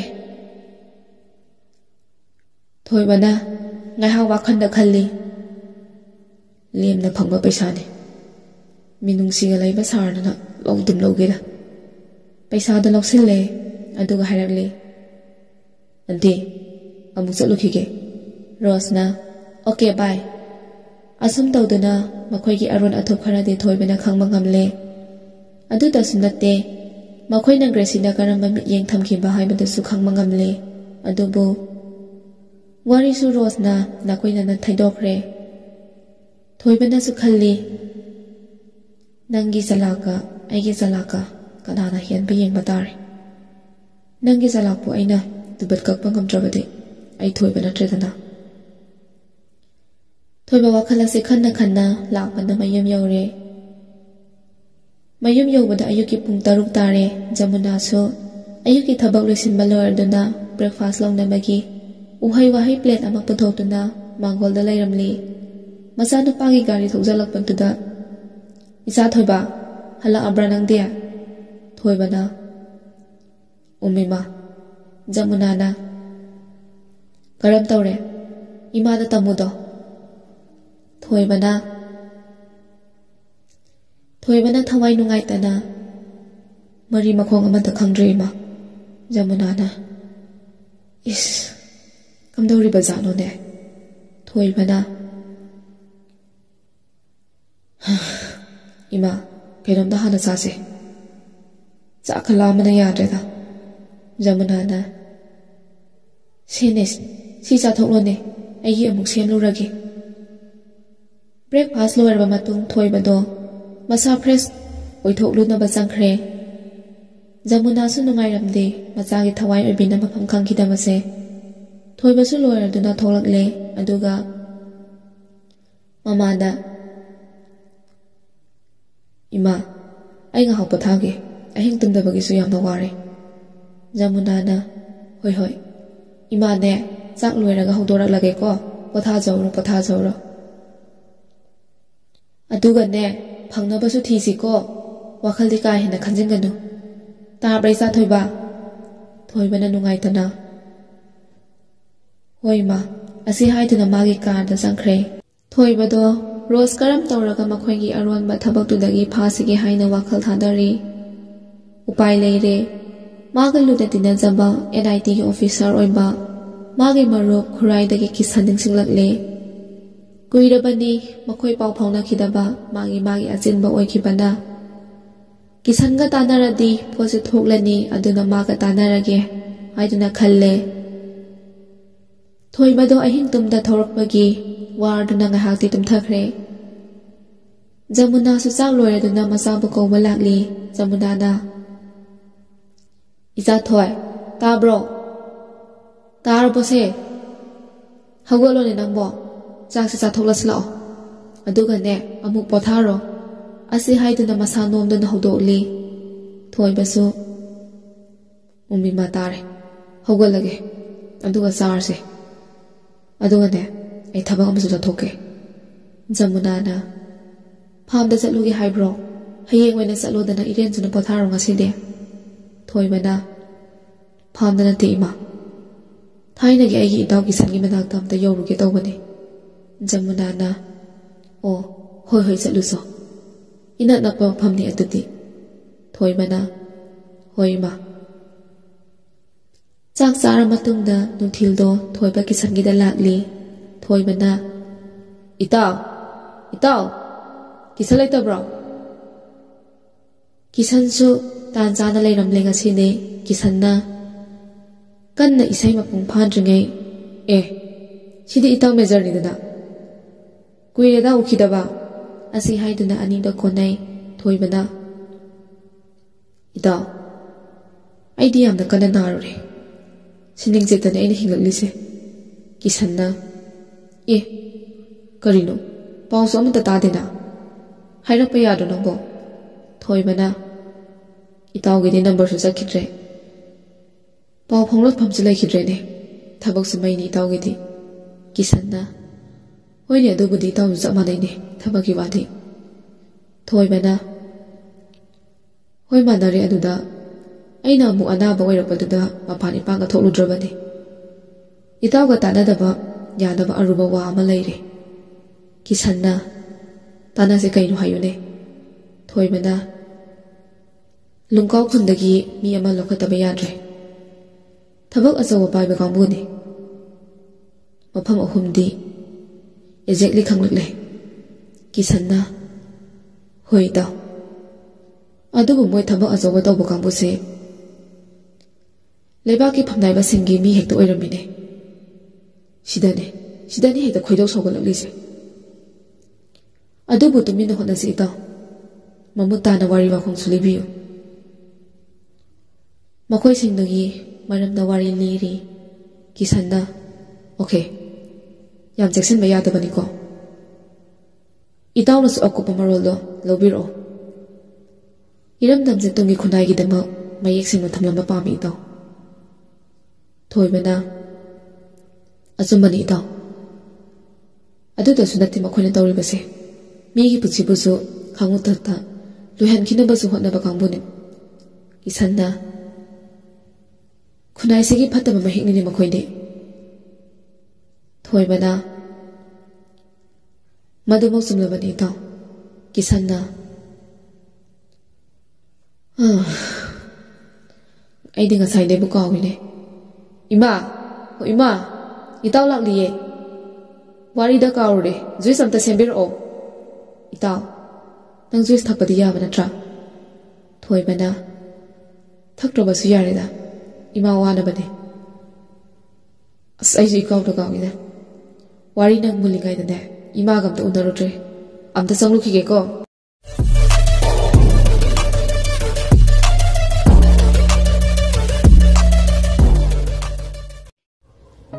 ꯀꯤꯁꯟꯅ ꯃꯥꯒꯤ ꯇꯤꯝꯗꯣ ꯍꯥꯏꯅꯔꯤꯕ ꯃꯐꯝꯁꯤꯡꯗ ꯆꯦꯛꯁꯤꯟꯅ ꯁꯦꯟꯅꯔꯣ ꯍꯥꯏꯅ ꯄꯥꯎ ꯄꯤꯈ꯭ꯔꯦ ꯑꯗꯨꯒ ꯃꯐꯝꯁꯤꯡꯗꯣ alert ꯑꯣꯏꯅ ꯊꯝꯈ꯭ꯔꯦ ꯊꯣꯏꯕꯁꯨ ꯐꯥꯝ ꯁꯦꯟꯅ ꯑꯀꯨꯞꯄ ꯃꯔꯣꯜ ꯇꯥꯊꯣꯛ ꯇꯥꯁꯤꯟ ꯇꯧꯔꯤ ꯏ ꯄꯥꯎꯁꯨ ꯀꯨꯞꯅ ꯂꯧꯔꯤ ꯑꯁꯨꯝꯅ ꯊꯥ 4-5ꯗꯤ ꯍꯧꯖꯤꯟꯈꯤꯗꯨꯅ ꯒ꯭ꯔꯦꯁꯤꯒꯤ ꯑꯦꯛꯖꯥꯝ ꯅꯨꯃꯤꯠ ꯌꯧꯔꯛꯂꯦ ꯉꯁꯤ ꯃꯥꯔꯆꯀꯤꯅ ꯇꯥꯡ 3 ꯅꯤꯡꯊꯧꯀꯥꯕ ꯅꯨꯃꯤꯠꯅꯤ ꯁꯕꯖꯦꯛꯅ ꯏꯪꯂꯤꯁ ꯊꯣꯛꯂꯦ ꯃꯃꯥ ꯂꯤꯛꯂꯥꯏꯅ ꯃꯆꯥꯒꯤꯗꯃꯛ ꯑꯌꯨꯛ ꯉꯟꯅ ꯍꯧꯒꯠꯇꯨꯅ ꯁꯦꯝ ꯁꯥꯔꯤ ꯃꯉꯥ ꯒꯨꯔꯨ ꯄꯨꯟꯁꯤꯕꯗ ꯃꯆꯥꯅ ꯄꯥꯖꯈꯤꯕ ꯄꯨꯝꯅꯃꯛ ꯑꯀꯥꯎ ꯄꯔꯩ ꯆꯜꯍꯟꯕꯤꯗ ꯑꯁꯣꯏ ꯑꯉꯥꯝ ꯌꯥꯎꯍꯟꯕꯤꯗꯅ ꯃꯉꯥꯜ ꯅꯥꯏꯕ ꯑꯣꯏꯍꯟꯕꯤꯌꯨ ꯍꯥꯏꯅ ꯅꯤꯖꯔꯤ ꯃꯇꯨꯡꯗ ꯃꯄꯨ ꯏꯕꯨꯡꯉꯣ ꯌꯨꯝꯊꯣꯡ ꯈꯨꯗꯤꯡꯒꯤꯅ ꯅꯤꯡꯊꯧ ꯑꯣꯏꯕꯤꯔꯤꯕ ꯄꯤꯅꯍꯩꯕ ꯏꯄꯥ ꯏꯕꯨꯡꯉꯣ ꯁꯅꯥꯃꯍꯤ ꯑꯃꯗꯤ ꯏꯃꯥ ꯂꯩꯃꯔꯦꯜ ꯁꯤꯗꯕꯤ ꯑꯅꯤꯕꯨꯁꯨ ꯃꯆꯥꯕꯨ ꯇꯨꯔꯩ ꯏꯔꯩ ꯆꯤꯜꯍꯟꯕꯤꯗꯅꯕ ꯊꯧꯅꯤꯖꯔꯤ ꯄꯨꯝꯅꯃꯛ ꯂꯣꯏꯔꯕ ꯃꯇꯨꯡꯗ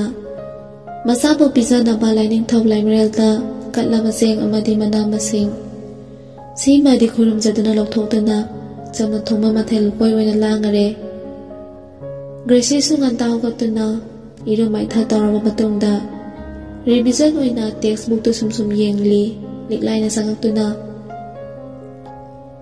ꯏꯕꯦꯝꯃ ꯅꯁꯥꯅ ꯎꯗ ꯁꯦꯡꯗꯣꯛꯂꯨꯔꯣꯅꯦ ꯒ꯭ꯔꯦꯁꯤꯅ ꯑꯃ ꯉꯁꯥꯏꯅ ꯂꯣꯏꯄꯤꯈ꯭ꯔꯦ ꯂꯤꯛꯂꯥꯏꯅ ꯐꯔꯦ ꯂꯥꯛꯑꯣ ꯆꯥꯛ ꯆꯥꯔꯨꯅꯕ ꯒ꯭ꯔꯦꯁꯤꯅ ꯍꯣꯏ ꯑꯃ ꯃꯃꯥ ꯃꯆꯥꯗꯣ ꯇꯨꯡꯗ ꯃꯥꯡꯗ ꯆꯪꯃꯤꯟꯅꯔꯛꯂꯤ Liklay na thamoy da khanjay kaya da ing taprabay sa se maram na mokliba nungsi isa nang saya manungsi Liklay na se ngasi din ne ima na inbige ko isa gi sakse Gracie di mama gi wahay na mapi iraho nungsi na mama bu yeng na hoy hay bagi mata kong mga nomli Liklay na ihe kap kono ne angaw binasidi isa gi ne panggalok sing oy na ima na inbidoy ne Gracie na ama po nungsi pagkipirang oy pa ne matang mapo hay patuna layram lapati nagsa eki ama oy na atang oy sagi ko ama nungsiye nagsiyam na Liklay na oy doy ni imagi na isang atong oy doy ni sensa ima inge ko ipa ibungo layning thaw ma din na ima laymret sinabi anegi na kuya khana ka saduna semjari ba mathelu kois na ne isa bu saning tawa pipi na ne isa gi damak panggalok sing pinabiyo ko asi haiduna sak to inbiri masanda Gracie na ama na nungsina inpi pa sak sina nasabu panggalok sing oisagi ko ama madumak ne mapuna pinabi ba oirasanu ko sese ising sisu taksilu ko Gracie na hoy ama ato ay tamapuk tanbire Liklay na hoy sana ba ne losin jaruro ima asune kulik losalam lagala agi Gracie na mama Gracie exam sana ba losin le mama su losin baloy re ngasi di mama na Gracie pa exam tindawri ba ni Gracie na ama sapi bayar pra Liklay na lao ipa ipo nga layning thaw ma din ne ima laymre sidabi ani po ne pungning siya na khwiram lamu ko Gracie su mama na hay padumak tawzari apa lay kining thaw nasamo akaw ba hay patulay hanpi kanu ko ima laymre sidabi nasaki lausin gyan pinabiyo ko asi haiduna zena thamoida thamduna khurumjari mangi layning oizari ba ipa Jesus busu thamoida lasaduna khurumjari apa Jesus nasamu thawja pipiduna hena mai papa pinabiyo ko asamna mapung oiraba mapu singbu khurumjaraba matung mama busu makong sokna khurumjari Gracie na amana ngakpi senay pituna nasabu apapata pinabipa oy piyo ko ama kitamang thawjal na nasabu kautapa lausingyan hengkal hanpiyo ko asiyay na mamagi makong animal layba humlakat na khurumjari Liklay na isa na ne pamjari ba bithoy mihan ba damak ne phangboy zaro ko ima na thawjal pirabani asi haiduna masaw makongtagi masathong na ahumlang nan thaibiri aduga hugat pire sese hawalose chatlasi Gracie na ama chapira sira Liklay na imi kaka kaido awak apajek to koi bema Gracie na ama loina supire asum na mama mansando exam center oirimba Tainito unique school tamna lagli yaure oza singju gate leiramle Gracie na magi oza singbu matang khurumjaraba matung gatekeeper da imikar utuna sangkhre oza singna idaima angangai bidawna natra Liklay na hoi aidi ngai horage yumdo hando hanjinda matamse adum hokrani aduna ngairege tawbani bungo oza singna hoi daima akhoi se exam duty le baina ne chacharu khige Gracie gi mangol pining bagine laksari bane chale koi daima Liklay na hoi yobiro Liklay Gracie bungairi makhoi parents khara sungai minari khara na masa singi maram da wari linari adubu लिक्लाइदि मचागिदमक पाखजन मपुदा असोय अंगाम यौहनबिगनु हाइदना निजरी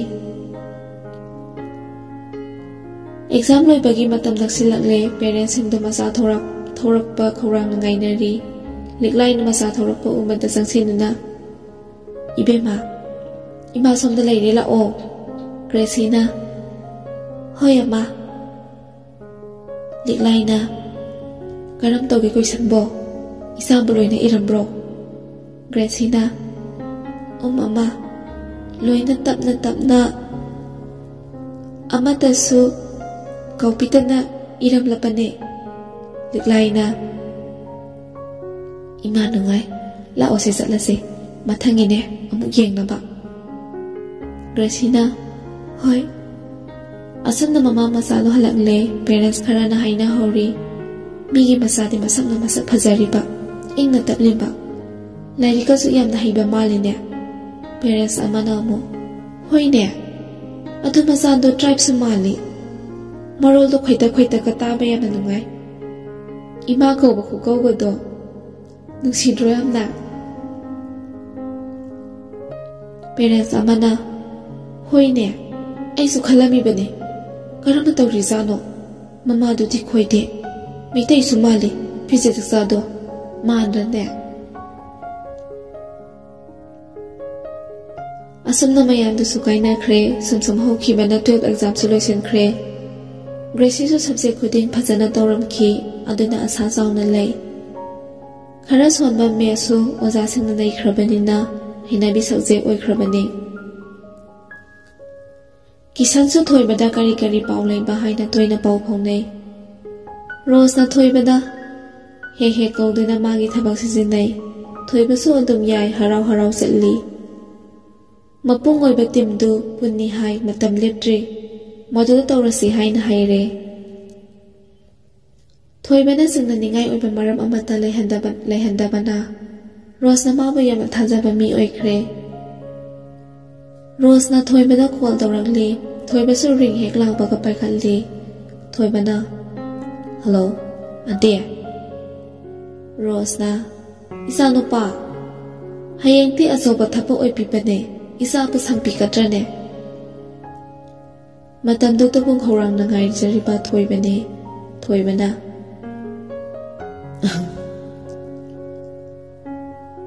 अदिगी बुकरिगी संगदनी थवा असिनबा लेरसुने हाइदोखिदोइने अंती रोजना अदुदि हाइये morning चेको 7 AM नंगनबा लाक्पिखोको थोइबना होय अंती रोजना okay थम्पिकेको थोइबना bye अंती थोइबना मपुनिंदा खल्ली नंगी मतम लोइरनिदो लितुना सुसेनबा याहलोय नखोइ लोइनमक कैसम संगी बंदी ओइहनगे थोइबदो कॉल तवारी सानानिंगदुना थेंगलाजु थेंगना किसनगी मयुमदा लाक्लम्मी थेंगलाबनी रोजना कॉल तौरगलम्बदो नुमिदागी पुंग 13 मखाइ तारबनी टेक्स्ट थाखिदुना मा लाक्ले हाइख्रे किसनदा किसनसु थोइबा पुंग गेता ngairi यौरे थोइबसु किसनना लो गाइड मंग 2000 से थोइबना होइदा थोइबना पाउ पुंबा तमले मफमदो लोकेशन शेयर तौरलगे असे हाइदुना हाइनारे असुना सोटपेट लाउंदा चटख्रे थोइबसु लेमाइदा जोजाइना तारिबा नंगी लिक्लम गिलिखुनसे अमममता खुंगतना येंगो निंसिंबा ngambra नंगी हौख्रबा पुंसिगे सोइख्रबा खुंथांथो पंगना पाले ताइबंपान ओइरनिदो नंसु ngasidi apangbi थुरनिदो सदांबगी लांगदा नंगी सोइहनख्रबा खुंथांदुना अहिंग ममाइ ओइरगलबा खौजें हारोसिंगी खोंजेलता कनागी खोंजेल सुता खित्रबा मतमनी थोइबदा होगतना अयुके तफम थोपा लोइना लोइसिनलाबा मतम ममा भौदोली थोइबदा इमा हो इमा ताब्रोसे होगलोबा आई मनमता नम्बियोमी जमुनाजु होगलगले इरु माइथल लोइरबा मतम मचागी उहै वाहै खरा सेंबिरे ꯁꯦꯁꯦ ꯁꯤ ꯁꯥꯁꯪꯈꯣ ꯑꯗꯨꯒꯅꯦ ꯏꯃꯥ ꯃꯅꯝꯗ ꯅꯝꯕꯤꯔꯒꯦ ꯊꯣꯏꯕꯅ ꯍꯣꯏ ꯃꯥ ꯂꯤꯛꯂꯥꯏꯅ ꯃꯆꯥꯕꯨ ꯃꯅꯝ ꯅꯝꯕꯤꯔꯕ ꯃꯇꯨꯡ ꯌꯥꯅ ꯀꯛ 3ꯂꯛ ꯁꯤꯄꯤꯔꯨꯔꯦ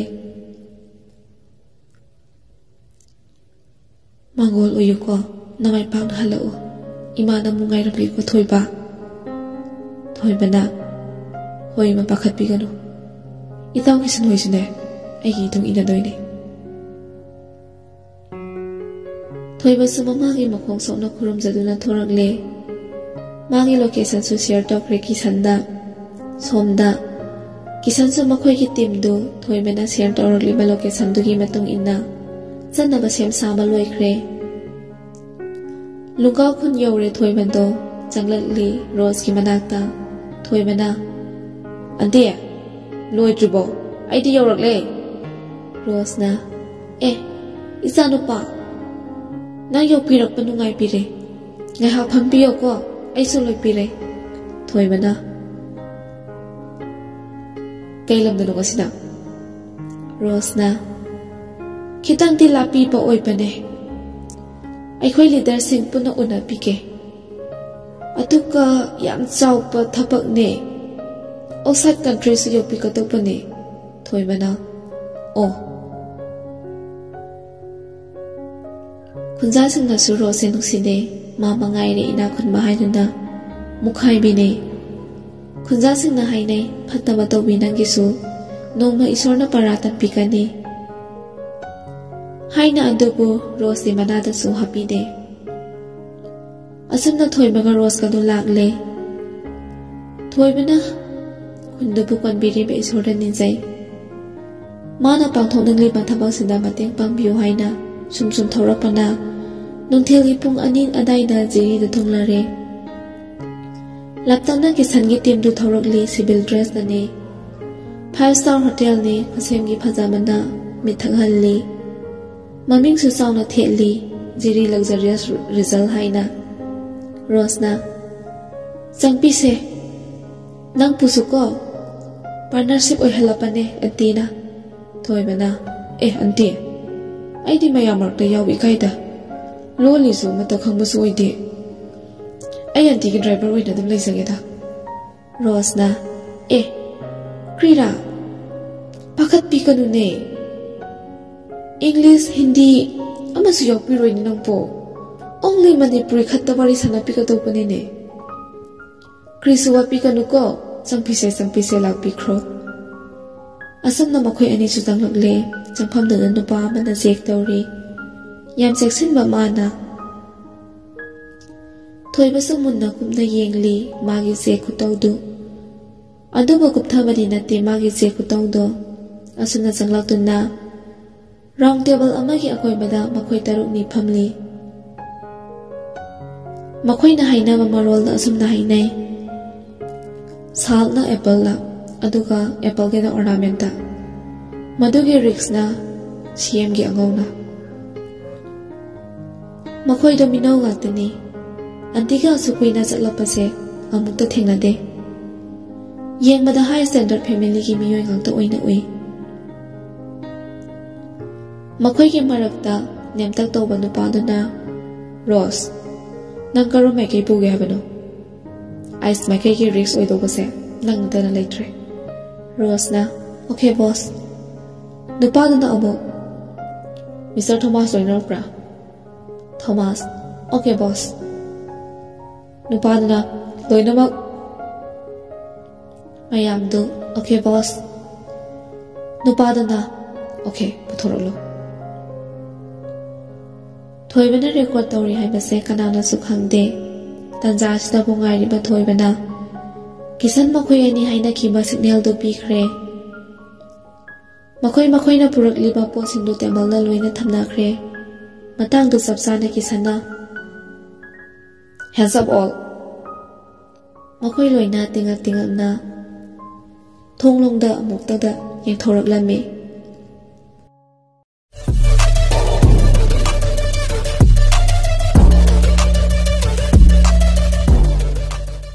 ꯉꯁꯤ ꯁꯖꯤꯕꯨ ꯆꯩꯔꯥꯎꯕꯒ ꯃꯔꯤ ꯂꯩꯅꯅ ꯃꯌꯥꯝ ꯄꯨꯝꯅꯃꯛ ꯑꯅꯥ ꯑꯌꯦꯛ ꯌꯥꯎꯗꯕ ꯅꯨꯡꯉꯥꯏ ꯌꯥꯏꯐꯔꯕ ꯇꯧꯔꯨꯕ ꯊꯕꯛ ꯈꯨꯗꯤꯡꯃꯛꯇ ꯃꯥꯏ ꯄꯥꯛꯄ ꯑꯣꯏꯔꯁꯅꯨ ꯍꯥꯏꯅ ꯆꯦꯅꯦꯜ ꯑꯁꯤꯒꯤ ꯃꯥꯏꯀꯩꯗꯒꯤ ꯋꯤꯁ ꯄꯤꯖꯔꯤ꯫ ꯃꯌꯥꯝ ꯄꯨꯝꯅꯃꯛ ꯌꯥꯏꯐꯃꯤꯟꯅꯔꯁꯦ꯫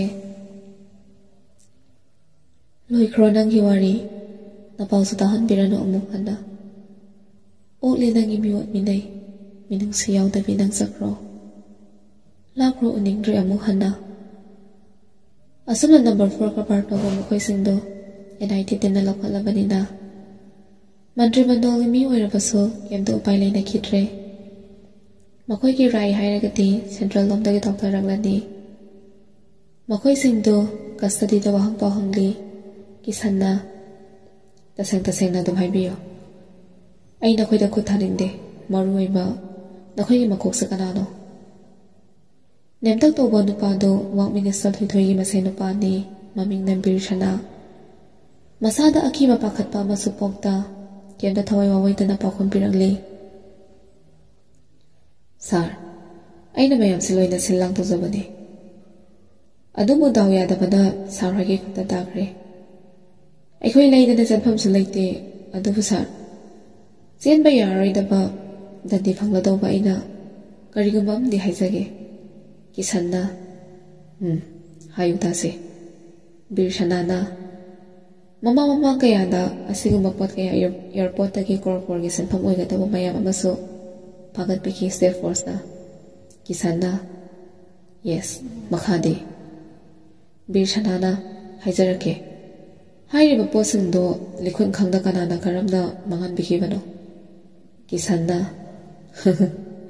ꯌꯥꯝ ꯐꯖꯔꯤꯕ ꯋꯥꯐꯝꯅꯤ꯫ ꯁ꯭ꯇꯦꯠ ꯐꯣꯔꯁꯀꯤ ꯊꯕꯛꯇ ꯑꯩꯈꯣꯏ NITꯅ ꯈꯨꯠ ꯌꯥꯎꯁꯜꯂꯗꯦ꯫ ꯕꯤꯔꯁꯅꯥꯅ ꯍꯣꯏ, ꯁ꯭ꯇꯦꯠ ꯐꯣꯔꯁꯀꯤ ꯑꯗꯨꯝꯅ ꯑꯩꯈꯣꯏꯒꯤ ꯄꯣꯠꯁꯤꯁꯨ ꯃꯥꯡꯍꯟꯕꯤꯒꯗ꯭ꯔꯥ? ꯑꯗꯨꯇꯪꯗꯤ ꯈꯪꯖꯅꯤꯡꯉꯤ ꯁꯥꯔ꯫ ꯀꯤꯁꯟꯅ ꯃꯥꯡꯍꯟꯈꯤꯒꯅꯤ, ꯑꯗꯨꯕꯨ ꯃꯈꯣꯏꯅ ꯃꯥꯡꯍꯟꯈꯤꯕ ꯃꯑꯣꯡꯒ ꯑꯩꯈꯣꯏꯅ ꯃꯥꯡꯍꯟꯈꯤꯒꯗꯧꯕ ꯃꯑꯣꯡꯁꯤꯒꯗꯤ ꯈꯦꯠꯅꯒꯅꯤ꯫ ꯑꯩꯈꯣꯏꯒꯤꯅ ꯇ꯭ꯔꯥꯟꯁꯄꯔꯦꯟ ꯑꯣꯏꯅ, ꯍꯥꯏꯕꯗꯤ ꯄ꯭ꯔꯖꯥ ꯈꯪꯅ ꯃꯥꯡꯍꯟꯈꯤꯒꯅꯤ꯫ ꯕꯤꯔꯁꯅꯥꯅ ꯑꯣꯀꯦ ꯁꯥꯔ, ꯊꯦꯡꯛꯁ꯫ ꯁꯥꯔ ꯍꯣꯏꯅ ꯄꯤꯕꯤꯕ ꯆꯩꯔꯥꯛ ꯈꯨꯗꯤꯡ ꯍꯔꯥꯎꯅ ꯂꯧꯖꯒꯦ꯫ ꯃꯌꯥꯝꯗ ꯑꯩꯈꯣꯏꯅ ꯐꯠꯇꯕ ꯇꯧꯔꯨꯕꯒꯤ ꯐꯪꯐꯝ ꯊꯣꯛꯄ ꯆꯩꯔꯥꯛꯇꯣ ꯂꯧꯖꯒꯅꯤ꯫ ꯀꯤꯁꯟꯅ ꯂꯣꯏꯔꯕ꯭ꯔꯥ ꯍꯥꯏꯅꯤꯡꯕ? ꯕꯤꯔꯁꯅꯥꯅ ꯍꯣꯏ, ꯂꯣꯏꯖꯔꯦ꯫ ꯑꯃꯃꯨꯛ ꯏꯟꯇꯔꯣꯒꯦꯁꯟ ꯁꯦꯜꯗ ꯄꯨꯁꯤꯜꯂꯛꯂꯤ꯫ ꯀꯣꯟꯁꯇꯦꯕꯜ ꯏꯕꯣꯍꯜꯅ ꯁꯥꯔ, ꯑꯃ ꯊꯥꯖꯤꯟꯖꯔꯛꯂꯒꯦ꯫ ꯀꯤꯁꯟꯅ ꯍꯣꯏ꯫ ꯏꯕꯣꯍꯜꯅ ꯆꯪꯉꯣ꯫ ꯀꯤꯁꯟꯅ ꯅꯃꯤꯡ ꯍꯥꯏꯌꯨ, ꯀꯥꯏꯗꯒꯤꯅꯣ? ꯊꯣꯃꯥꯁꯅ ꯊꯣꯃꯥꯁ ꯀꯧꯏ ꯁꯥꯔ꯫ ꯁꯥꯔ, ꯑꯩ ꯆꯥꯟꯗꯦꯜꯗꯒꯤ ꯑꯣꯏꯕꯅꯦ꯫ ꯀꯤꯁꯟꯅ ꯁꯦꯡꯅ ꯍꯥꯏꯔꯁꯤ, ꯑꯩ ꯈꯨꯠ ꯊꯥꯔꯣꯏꯀꯣ꯫ ꯀꯔꯤꯒꯤꯅꯣ ꯅꯪꯅ ꯐꯠꯇꯕ ꯊꯕꯛꯁꯤꯗ ꯌꯥꯎꯔꯤꯕꯁꯦ? ꯊꯣꯃꯥꯁꯅ ꯑꯩꯗꯣ ꯌꯥꯝ ꯂꯥꯏꯔꯕ ꯑꯣꯏꯔꯝꯕꯅꯤ, ꯅꯣꯡꯃ ꯁꯥꯔ ꯕꯤꯔꯒ ꯊꯦꯡꯅꯗꯨꯅ ꯁꯤꯒꯤ ꯀꯔꯕꯥꯔꯁꯤꯗ ꯌꯥꯎꯈꯤꯕꯅꯤ꯫ ꯑꯇꯣꯞꯄ ꯀꯔꯕꯥꯔꯗꯤ ꯌꯥꯎꯈꯤꯕ ꯂꯩꯕ꯭ꯔꯥ? ꯊꯣꯃꯥꯁꯅ ꯀꯔꯤ ꯀꯔꯕꯥꯔ? ꯀꯤꯁꯟꯅ ꯂꯩꯗꯅ, ꯃꯤ ꯀꯔꯕꯥꯔ꯫ ꯊꯣꯃꯥꯁꯇꯣ ꯈꯖꯤꯛ ꯃꯤꯍꯨꯟ ꯇꯤꯡ ꯆꯣꯡꯉꯤ꯫ ꯃꯈꯣꯏꯒꯤ ꯂꯝꯕꯤꯁꯦ ꯂꯣꯏꯅ ꯈꯪꯂꯕ ꯖꯥꯠꯂꯥ? ꯃꯇꯣꯝꯇ ꯃꯤꯍꯨꯟ ꯌꯥꯎꯖꯗ꯭ꯔꯦ꯫ ꯀꯤꯁꯟꯅ ꯈꯨꯝꯃꯨꯅꯦ, ꯑꯩ ꯀꯩꯁꯨ ꯇꯧꯔꯣꯏꯅꯦ, ꯀꯩꯒꯤꯅꯣ ꯏꯄꯥ ꯄꯥꯈꯠꯂꯤꯗꯤ? ꯊꯣꯃꯥꯁꯅ ꯂꯠ ꯇꯧꯅ ꯈꯨꯝꯂꯛꯏ꯫ ꯁꯥꯔ, ꯑꯩ ꯑꯇꯣꯞꯄ ꯊꯕꯛꯇꯤ ꯌꯥꯎꯖꯗꯦ꯫ ꯀꯤꯁꯟꯅ ꯅꯪꯒꯤ ꯑꯦꯇꯤꯇ꯭ꯌꯨꯠ ꯎꯕꯗ ꯈꯪꯉꯤ ꯑꯇꯣꯞꯄ ꯊꯕꯛꯀ ꯃꯔꯤ ꯂꯩꯅꯩ ꯍꯥꯏꯕꯁꯦ꯫ ꯂꯣꯏꯅ ꯃꯇꯣꯝꯇ ꯑꯣꯊꯣꯛꯍꯟꯕ ꯉꯝꯃꯤ, ꯑꯗꯨꯕꯨ ꯅꯁꯥꯅ ꯑꯁꯦꯡꯕꯗ ꯑꯗꯨꯝ ꯍꯥꯏꯌꯨ꯫ ꯊꯣꯃꯥꯁꯅ ꯑꯁꯦꯡꯕꯗꯨꯅꯤ ꯍꯥꯏꯖꯔꯤꯕꯁꯦ꯫ ꯀꯤꯁꯟꯅ ꯂꯣꯏꯅ ꯑꯁꯦꯡꯕꯅꯤ, ꯍꯥꯏꯅꯈꯤꯕ ꯉꯥꯛꯇꯅꯤ꯫ ꯆꯩ ꯊꯥꯟꯗ꯭ꯔꯤꯉꯩ, ꯅꯅꯝ ꯇꯠꯇ꯭ꯔꯤꯉꯩ ꯂꯣꯏꯅ ꯍꯥꯏꯖꯧ꯫ ꯊꯣꯃꯥꯁ ꯍꯥꯏꯗꯣꯛꯇꯦ, ꯑꯗꯨꯕꯨ ꯈꯜꯂꯤ, ꯍꯥꯟꯅ ꯃꯣꯏ ꯄꯨꯟꯃꯤꯟꯅꯈꯤꯕ ꯀꯥꯡꯕꯨꯅ ꯍꯥꯏꯔꯝꯂꯕ ꯖꯥꯠꯂꯥ ꯌꯥꯝ ꯈꯪꯕ ꯁꯥꯅ ꯗꯞ ꯇꯧꯔꯛꯂꯤꯁꯤꯕꯣ? ꯊꯣꯃꯥꯁꯅ ꯑꯁꯦꯡꯕꯅꯤ ꯁꯥꯔ꯫ ꯀꯤꯁꯟꯅ ꯑꯃꯨꯛ ꯑꯗꯨꯗꯤ ꯅꯈꯣꯏꯅ ꯅꯍꯥꯟ ꯆꯥꯛꯄꯤ ꯀꯥꯔꯣꯡꯗꯒꯤ ꯊꯕꯛ ꯇꯧꯍꯟꯗꯣꯏꯅꯤꯅ ꯄꯨꯈꯤꯕ ꯅꯨꯄꯤ ꯃꯆꯥꯁꯤꯡꯗꯨꯒꯤ ꯂꯩꯐꯝꯅꯤ ꯍꯥꯏꯌꯨ꯫ ꯊꯣꯃꯥꯁꯅ ꯑꯗꯨꯗꯤ ꯑꯩ ꯈꯪꯗꯦ ꯁꯥꯔ꯫ ꯀꯤꯁꯟꯅ ꯑꯩ ꯃꯤ ꯐꯨꯅꯤꯡꯗꯦꯀꯣ, Electric shock oina tawrase. Taval. Ivohalna. Phani. Arrest tawjarke sir. Kisanna.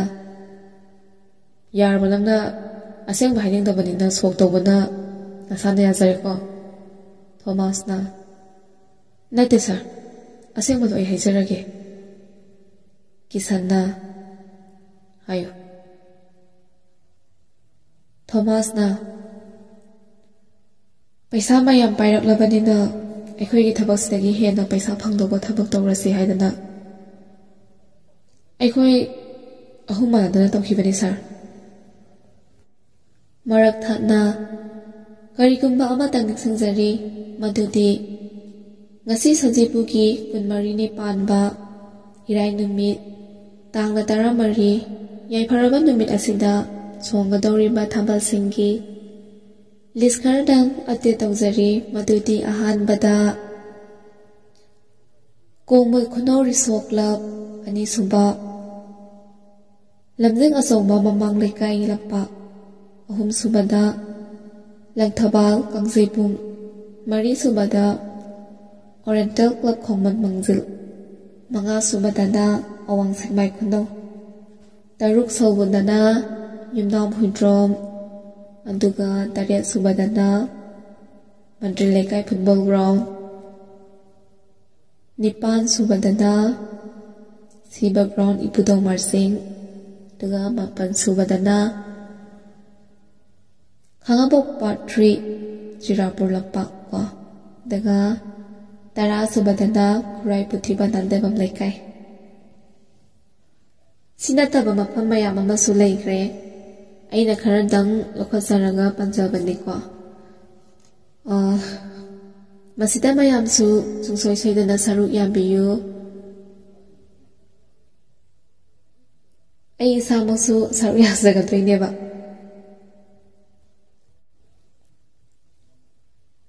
ꯊꯣꯃꯥꯁꯅ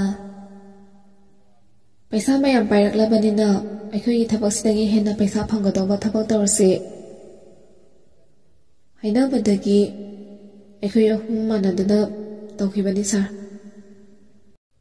ꯀꯤꯁꯟꯅ ꯑꯅꯤꯗꯨꯗꯤ ꯀꯅꯥ ꯀꯅꯥ ꯊꯣꯃꯥꯁꯅ ꯑꯇꯤ ꯔꯣꯁꯀ ꯂꯨꯀꯥꯁꯀꯅꯤ ꯔꯣꯁꯇꯤ ꯁꯤꯗ ꯌꯥꯎꯔꯦ ꯂꯨꯀꯥꯁꯇꯤ ꯂꯧꯈꯠꯂꯛꯇ꯭ꯔꯤ ꯀꯤꯁꯟꯅ ꯃꯤꯑꯣꯏ ꯀꯌꯥ ꯁꯨꯈ꯭ꯔꯦ ꯊꯣꯃꯥꯁꯅ ꯃꯈꯣꯏ 9 ꯉꯥꯏꯔꯤꯗ ꯀꯨꯏꯗꯔꯤ ꯊꯕꯛꯁꯤꯗ ꯈꯨꯠ ꯊꯥꯗꯈꯤꯕꯅꯤ ꯂꯨꯀꯥꯁꯀꯤ ꯂꯩꯐꯝ ꯍꯪꯗꯅ ꯂꯧꯈꯠꯂꯨꯔꯦ ꯑꯁꯨꯝꯅ ꯃꯈꯣꯏ ꯑꯍꯨꯝꯗꯣ ꯃꯌꯥꯝꯗꯒꯤ ꯍꯦꯟꯅ ꯑꯍꯛꯄ ꯆꯩꯔꯥꯛ ꯄꯤꯈ꯭ꯔꯦ ꯀꯣꯠꯅ ꯃꯈꯣꯏ ꯐꯥꯕꯒꯤ ꯄꯥꯎꯅ ꯆꯦꯅꯦꯜ ꯀꯌꯥꯒꯤ ꯍꯦꯗꯂꯥꯏꯟ ꯑꯣꯏꯈ꯭ꯔꯦ ꯒ꯭ꯔꯦꯁꯤꯁꯨ ꯔꯣꯁꯀꯤ ꯄꯥꯎ ꯇꯥꯔꯦ ꯑꯉꯛꯄ ꯑꯣꯏꯗꯦ ꯃꯔꯝꯗꯤ ꯃꯈꯣꯏꯅ ꯇꯧꯔꯤꯕ ꯊꯕꯛꯇꯣ ꯃꯤꯌꯥꯝꯅ ꯌꯥꯝꯕ ꯑꯐꯣꯡꯕ ꯀꯔꯕꯥꯔ ꯅꯠꯇꯦ ꯅꯣꯡꯃꯗꯤ ꯁꯣꯏꯗꯅ ꯐꯒꯠꯈꯤꯕ ꯇꯥꯕꯅꯤ ꯑꯗꯨꯕꯨ ꯉꯛꯂꯤꯕꯗꯤ ꯏꯆꯝ ꯆꯝꯖꯔꯤꯕ ꯅꯨꯄꯤ ꯀꯌꯥꯒꯤ ꯂꯂꯣꯟꯂꯝꯕ ꯑꯁꯤꯅꯤ ꯃꯥꯅ ꯔꯣꯁꯀꯤ ꯃꯅꯥꯛꯇ ꯂꯩꯔꯤꯉꯩꯗꯗꯤ ꯌꯥꯝꯅ ꯄꯤꯛꯅ ꯈꯖꯤꯛ ꯈꯖꯤꯛ ꯑꯣꯏꯅ ꯌꯥꯎꯔꯝꯕꯅꯤ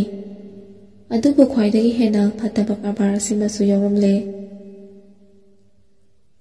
ꯍꯣꯏ ꯑꯗꯨꯕꯨꯗꯤ ꯃꯁꯥꯒꯤꯗ ꯈꯟꯕ ꯄꯩꯁꯥꯗꯕꯨ ꯃꯤꯍꯧꯕ ꯃꯈꯣꯏ ꯄꯨꯜꯂꯕꯅꯤꯅ ꯑꯆꯧꯕ ꯑꯍꯦꯟꯕ ꯐꯪꯅꯕ ꯍꯣꯠꯅꯕ ꯍꯥꯏꯕꯁꯦ ꯑꯉꯛꯄ ꯑꯣꯏꯗꯦ ꯃꯗꯨꯒꯤ ꯃꯍꯩꯗꯤ ꯅꯈꯣꯏꯅ ꯐꯪꯅꯕ ꯇꯥꯕꯅꯤ ꯑꯁꯨꯝꯅ ꯒ꯭ꯔꯦꯁꯤꯅ ꯋꯥꯈꯜꯅꯗꯤ ꯈꯟꯖꯩ ꯑꯦꯛꯖꯥꯝ ꯂꯣꯏꯔꯕꯁꯨ ꯃꯇꯝ ꯃꯥꯡꯍꯟꯗꯦ ꯒ꯭ꯔꯦꯁꯤꯗꯣ ꯃꯃꯥꯗ ꯍꯥꯏꯔꯦ ꯒ꯭ꯔꯦꯁꯤꯅ ꯑꯃ ꯑꯦꯛꯖꯥꯝꯁꯨ ꯂꯣꯏꯕꯤꯈ꯭ꯔꯦ ꯑꯩꯗꯣ ꯀꯔꯤ ꯇꯧꯕꯤꯒꯗ꯭ꯔꯥ ꯑꯃꯅ ꯍꯥꯏꯕꯤꯌꯣꯅꯦ ꯂꯤꯛꯂꯥꯏꯅ ꯑꯁꯨꯛ ꯌꯥꯝꯕ ꯊꯕꯛ ꯇꯧꯔꯤꯁꯤꯗꯤ ꯏꯆꯥꯅ ꯀꯔꯤ ꯑꯍꯦꯟꯕꯕꯨ ꯇꯧꯔꯨꯅꯦꯒꯦ ꯈꯔꯁꯨ ꯄꯣꯊꯥꯎꯅꯦ ꯅꯪꯕꯣ ꯏꯆꯥꯅꯅꯦ ꯏꯃꯥꯒꯤ ꯃꯍꯨꯠ ꯁꯤꯟꯗꯨꯅꯅꯦ ꯂꯣꯏꯅ ꯇꯧꯔꯤꯕꯁꯤꯗꯤ ꯒ꯭ꯔꯦꯁꯤꯅ ꯑꯃ ꯑꯩꯗꯣ ꯄꯣꯊꯥꯃꯤꯄꯟꯈ꯭ꯔꯦ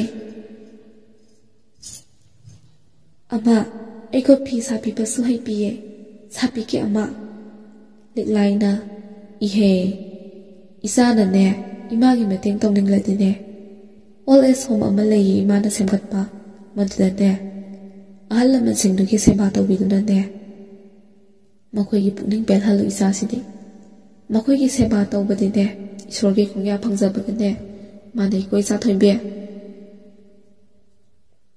ꯒ꯭ꯔꯦꯁꯤꯅ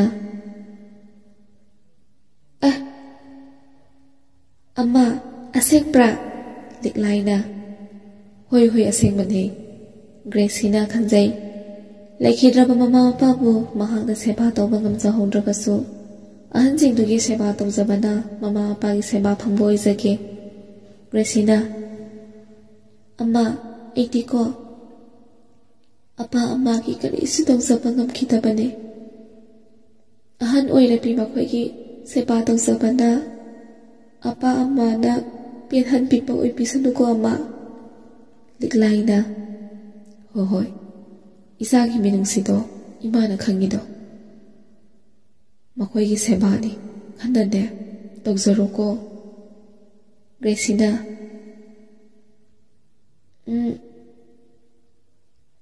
ꯀꯔꯝꯅ ꯃꯇꯣꯝꯇ ꯆꯠꯄꯤꯒꯅꯤ ꯑꯃ? ꯂꯤꯛꯂꯥꯏꯅ ꯃꯈꯣꯏꯒꯤꯁꯨꯅꯦ ꯁꯦꯝ ꯁꯥꯔꯁꯤ꯫ ꯑꯌꯨꯛꯀꯤ ꯆꯥꯛꯁꯦ ꯃꯈꯣꯏꯒ ꯄꯨꯟꯅ ꯆꯥꯔꯨꯔꯁꯤ꯫ ꯅꯅꯦ ꯊꯣꯏꯅꯨꯗꯅꯦ ꯄꯥꯎ ꯄꯤꯈ꯭ꯔꯒꯦꯀꯣ ꯏꯃꯥꯅ꯫ ꯒ꯭ꯔꯦꯁꯤꯅ ꯑꯁ ꯌꯥꯝ ꯅꯨꯡꯉꯥꯏꯕꯤꯌꯦ ꯑꯃ, ꯑꯩ ꯑꯦꯔꯦꯟꯖ ꯇꯧꯖꯔꯨꯈꯤꯒꯦꯀꯣ꯫ ꯑꯁꯨꯝꯅ ꯃꯃꯥ ꯃꯆꯥ ꯆꯪꯅ ꯆꯥꯛ ꯊꯣꯡꯗꯨꯅ ꯁꯦꯝ ꯁꯥꯈ꯭ꯔꯦ꯫ ꯊꯣꯡꯕ ꯊꯥꯛꯄꯁꯦ ꯒ꯭ꯔꯦꯁꯤꯅ ꯂꯣꯏꯅ ꯇꯧꯔꯦ꯫ ꯂꯣꯏꯔꯗꯨꯅ ꯆꯠꯂꯁꯦ ꯍꯥꯏꯅ ꯃꯃꯥ ꯃꯆꯥꯅ ꯊꯣꯛꯃꯤꯟꯅꯔꯛꯂꯤ꯫ ꯊꯣꯡꯒꯥꯜ ꯊꯣꯛꯂꯛꯄꯗ ꯎꯔꯦ ꯕꯁꯟꯇ꯫ ꯒ꯭ꯔꯦꯁꯤꯗꯤ ꯕꯁꯟꯇꯁꯦ ꯍꯩꯅꯗꯦ, ꯑꯦꯂꯥꯔꯖꯤ ꯊꯣꯛꯄꯒ ꯃꯥꯟꯅꯩ꯫ ꯃꯤꯒ ꯈꯔ ꯀꯣꯏꯒꯟꯕꯒ ꯇꯨꯃꯤꯟ ꯂꯨꯞꯊꯅ ꯆꯠꯂꯤ ꯃꯃꯥꯒ꯫ ꯕꯁꯟꯇꯅ ꯏꯅꯦ ꯀꯨꯏꯔꯦꯗ ꯎꯗꯕ, ꯀꯗꯣꯝ ꯆꯠꯄꯤꯗꯣꯏꯅꯣ? ꯂꯤꯛꯂꯥꯏꯅ ꯏꯕꯨꯡꯉꯣꯁꯨ ꯎꯗꯕ ꯀꯨꯏꯔꯦꯅꯦ, ꯀꯗꯥꯏꯗ ꯂꯩꯔꯨꯔꯒꯦ ꯅꯪꯕꯣ? ꯏꯅꯦ ꯍꯣꯏꯗꯤꯅꯦ ꯌꯨꯝꯗ ꯑꯗꯨꯝ ꯂꯩ, ꯍꯣꯝꯗ ꯆꯠꯂꯨꯒꯦ ꯇꯧꯕꯅꯤ ꯉꯁꯤꯗꯤ꯫ ꯕꯁꯟꯇꯅ ꯏꯅꯦ ꯑꯩꯗꯤ ꯒ꯭ꯔꯦꯁꯤꯁꯦ ꯃꯌꯨꯝ ꯆꯠꯈ꯭ꯔꯕꯣꯏ ꯈꯜꯂꯨꯔꯦ, ꯁꯨꯛꯎ ꯎꯈꯤꯗꯕꯗꯨꯗ꯫ ꯂꯤꯛꯂꯥꯏꯅ ꯆꯠꯇꯦ ꯏꯕꯨꯡꯉꯣ, ꯑꯦꯛꯖꯥꯝ ꯍꯥꯏꯗꯣꯛꯄꯅꯦ ꯉꯥꯏꯔꯤꯕꯅꯤ꯫ ꯕꯁꯟꯇꯅ ꯍꯣꯝꯗ ꯆꯠꯇꯣꯏꯗꯨꯕꯨ ꯀꯩꯗ ꯆꯠꯇꯣꯏꯅꯣ ꯏꯅꯦ ꯍꯣꯏꯕꯣ?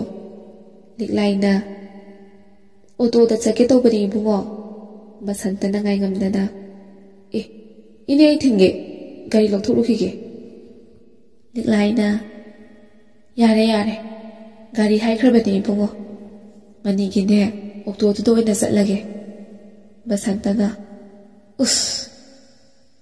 ꯑꯩꯉꯣꯟꯗ ꯉꯁꯥꯏꯅ ꯍꯥꯏꯔꯛꯀꯦ ꯍꯥꯏꯗꯦ ꯕꯔꯥ ꯇꯤꯡꯅꯕ꯫ ꯏꯅꯦ ꯍꯌꯦꯡꯈꯩꯗꯤ ꯑꯩꯉꯣꯟꯗ ꯍꯥꯏꯕꯤꯔꯛꯎꯀꯣ꯫ ꯂꯤꯛꯂꯥꯏꯅ ꯍꯥꯏꯔꯛꯇꯣꯏꯅꯤ, ꯇꯉꯥꯏ ꯐꯗꯕ ꯃꯇꯝꯗꯅꯤ ꯏꯕꯨꯡꯉꯣ, ꯍꯥꯏꯔꯛꯀꯦꯀꯣ ꯏꯅꯦ꯫ ꯕꯁꯟꯇꯅ ꯒ꯭ꯔꯦꯁꯤ ꯅꯪꯗꯤ ꯀꯣꯏꯁꯟ ꯅꯨꯡꯉꯥꯏꯈꯤꯕ꯭ꯔꯣ? ꯂꯤꯛꯂꯥꯏꯅ ꯍꯣꯏ ꯅꯨꯡꯉꯥꯏꯈꯤ ꯍꯥꯏꯕꯅꯤ, ꯑꯗꯨꯕꯨꯅꯦ ꯏꯁꯣꯔꯁꯤꯅꯅꯦ ꯀꯔꯤꯕꯨ ꯇꯝꯕꯤꯔꯝꯒꯗꯕꯅꯣ ꯈꯪꯗ꯭ꯔꯤ ꯏꯕꯨꯡꯉꯣ꯫ ꯇꯨꯃꯤꯟꯅ ꯕꯁꯟꯇꯅ ꯁꯣꯟꯖꯩ꯫ ꯒ꯭ꯔꯦꯁꯤꯅ ꯉꯥꯡꯕ ꯇꯥꯅꯤꯡꯂꯒ ꯏꯅꯦꯁꯤꯅ ꯍꯦꯛꯇ ꯈꯨꯝꯂꯛꯄ꯫ ꯂꯤꯛꯂꯥꯏꯅ ꯕꯁꯟꯇꯅ ꯁꯣꯟꯕꯗꯨ ꯁꯣꯟꯊꯥꯡꯅꯅ ꯇꯥꯔꯗꯨꯅ ꯍꯩꯃꯥ ꯑꯩꯒꯤ ꯏꯁꯥꯁꯦ ꯋꯥ ꯉꯥꯡꯒꯟꯗꯕꯅꯤꯅꯦ, ꯑꯁꯨꯛ ꯀꯨꯏꯅ ꯂꯩꯔꯛꯄꯁꯦ ꯋꯥ ꯀꯌꯥꯁꯨ ꯉꯥꯡꯗꯦ꯫ ꯏꯕꯨꯡꯉꯣ ꯏꯀꯥꯏꯁꯨ ꯈꯔ ꯊꯤꯒꯜꯂꯤꯗꯨꯅ ꯆꯠꯁꯦ, ꯁꯥꯎꯒꯅꯨꯀꯣ꯫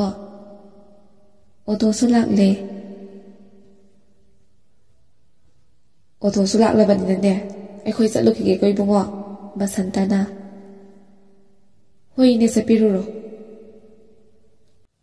ꯑꯗꯣ ꯒ꯭ꯔꯦꯁꯤꯗꯤ ꯅꯣꯡꯃꯇ ꯀꯣꯏꯕ ꯎꯗꯦ, ꯑꯗꯨꯅ ꯆꯩꯔꯥꯎ ꯆꯤꯡ ꯄꯨꯕꯤꯗꯣꯏꯅꯤꯀꯣ ꯑꯩꯅ꯫ ꯂꯤꯛꯂꯥꯏꯅ ꯅꯆꯟꯅꯕꯨ ꯌꯥꯔꯛꯂꯣꯏꯗ, ꯃꯥꯁꯤ ꯆꯠꯄ ꯈꯣꯠꯄꯁꯦ ꯀꯌꯥ ꯄꯥꯝꯖꯕ ꯑꯣꯏꯗꯕꯅꯤꯀꯣ꯫ ꯕꯁꯟꯇꯅ ꯑꯩꯅ ꯄꯨꯕꯤꯗꯣꯏꯅꯤꯀꯣ ꯒ꯭ꯔꯦꯁꯤ, ꯆꯠꯂꯨꯁꯦꯀꯣ꯫ ꯒ꯭ꯔꯦꯁꯤ ꯇꯨꯃꯤꯟ ꯇꯥꯔꯤ, ꯃꯃꯥꯏꯁꯨ ꯅꯣꯛꯈꯠꯇꯦ, ꯋꯥꯁꯨ ꯉꯥꯡꯂꯛꯇꯦ꯫ ꯃꯅꯤꯒꯤ ꯑꯣꯇꯣꯁꯨ ꯌꯧꯁꯤꯜꯂꯛꯂꯦ꯫ ꯇꯥꯖꯅꯤꯡꯕ ꯒ꯭ꯔꯦꯁꯤꯒꯤ ꯈꯣꯟꯖꯦꯜꯁꯨ ꯇꯥꯕ ꯐꯪꯍꯧꯗ꯭ꯔꯦ꯫ ꯂꯤꯛꯂꯥꯏꯅ ꯑꯩꯈꯣꯏ ꯆꯠꯂꯦꯀꯣ ꯏꯕꯨꯡꯉꯣ ꯑꯁꯤ ꯍꯥꯏꯗꯨꯅ ꯃꯃꯥ ꯃꯆꯥꯗꯣ ꯑꯣꯇꯣ ꯀꯥꯈꯠꯇꯨꯅ ꯆꯠꯈ꯭ꯔꯦ꯫ ꯃꯅꯤꯅ ꯏꯅꯦ ꯍꯣꯝꯗꯨꯕꯨ ꯑꯍꯟ ꯀꯌꯥ ꯂꯩꯔꯤꯒꯦꯅꯦ? ꯂꯤꯛꯂꯥꯏꯅ ꯌꯥꯝꯗꯦꯗ, ꯃꯈꯣꯏ 10 ꯈꯛꯇꯅꯤ ꯏꯕꯨꯡꯉꯣ꯫ ꯃꯅꯤꯅ ꯏꯅꯦ ꯅꯨꯄꯤ ꯉꯥꯛꯇꯔꯥ? ꯂꯤꯛꯂꯥꯏꯅ ꯍꯣꯏ ꯅꯅꯦꯅꯅꯦ ꯅꯨꯄꯤꯗꯨꯅ ꯍꯦꯟꯅꯅꯦ ꯄ꯭ꯔꯤꯌꯣꯔꯤꯇꯤ ꯄꯤꯔꯤ꯫ ꯑꯃꯔꯣꯝꯗꯅꯦ ꯅꯨꯄꯥꯒꯤꯗꯨ ꯐꯩꯗꯣ, ꯅꯨꯄꯤꯁꯤꯡꯗꯤ ꯀꯗꯥꯏꯗ ꯌꯥꯔꯦꯀꯅꯤ ꯅꯥꯇꯩ ꯆꯥꯗꯅ ꯇꯧꯕꯤꯕꯁꯨ ꯀꯌꯥꯅꯤ ꯑꯗꯨꯅꯅꯦ ꯅꯨꯄꯤꯒꯤ ꯍꯥꯟꯅ ꯍꯣꯝ ꯑꯣꯏꯍꯟꯕꯅꯤ ꯈꯔ ꯂꯩꯔꯒꯅꯦ ꯅꯨꯄꯥ ꯑꯍꯟ ꯑꯣꯏꯕꯁꯤꯡꯁꯨꯅꯦ ꯍꯥꯞꯆꯤꯟꯒꯦꯅ ꯈꯜꯂꯤꯅꯅꯦꯅ ꯃꯅꯤꯅ ꯍꯣꯏ ꯏꯅꯦ ꯌꯥꯝꯅ ꯐꯩ ꯑꯗꯣ ꯅꯨꯄꯥꯒꯤ ꯌꯥꯎꯔꯛꯂꯗꯤ ꯁꯦꯟꯅꯕ ꯅꯨꯄꯥ ꯑꯣꯏꯅ ꯊꯝꯗꯕ ꯌꯥꯔꯣꯏꯅꯦ ꯏꯅꯦ ꯂꯤꯛꯂꯥꯏꯅ ꯍꯣꯏ ꯆꯨꯝꯃꯤ ꯏꯕꯨꯡꯉꯣ ꯃꯇꯝꯒꯤ ꯑꯗꯨꯝ ꯂꯥꯛꯀꯅꯤꯗ ꯃꯅꯤꯅ ꯒ꯭ꯔꯦꯁꯤ ꯅꯪꯗꯤ ꯋꯥꯁꯨ ꯑꯃꯇ ꯍꯥꯏꯗꯦ ꯀꯩꯗꯧꯔꯦꯅꯦ ꯏꯆꯟꯕꯣ ꯒ꯭ꯔꯦꯁꯤꯅ ꯑꯩꯗꯣ ꯀꯔꯤꯁꯨ ꯍꯥꯏꯅꯤꯡꯉꯥꯏ ꯂꯩꯄꯤꯗꯕꯒꯤꯅꯦ ꯃꯅꯤꯅ ꯑꯣ ꯏꯆꯟꯕꯨ ꯀꯩ ꯈꯨꯟꯗꯩꯅꯣꯅꯦ ꯒ꯭ꯔꯦꯁꯤꯅ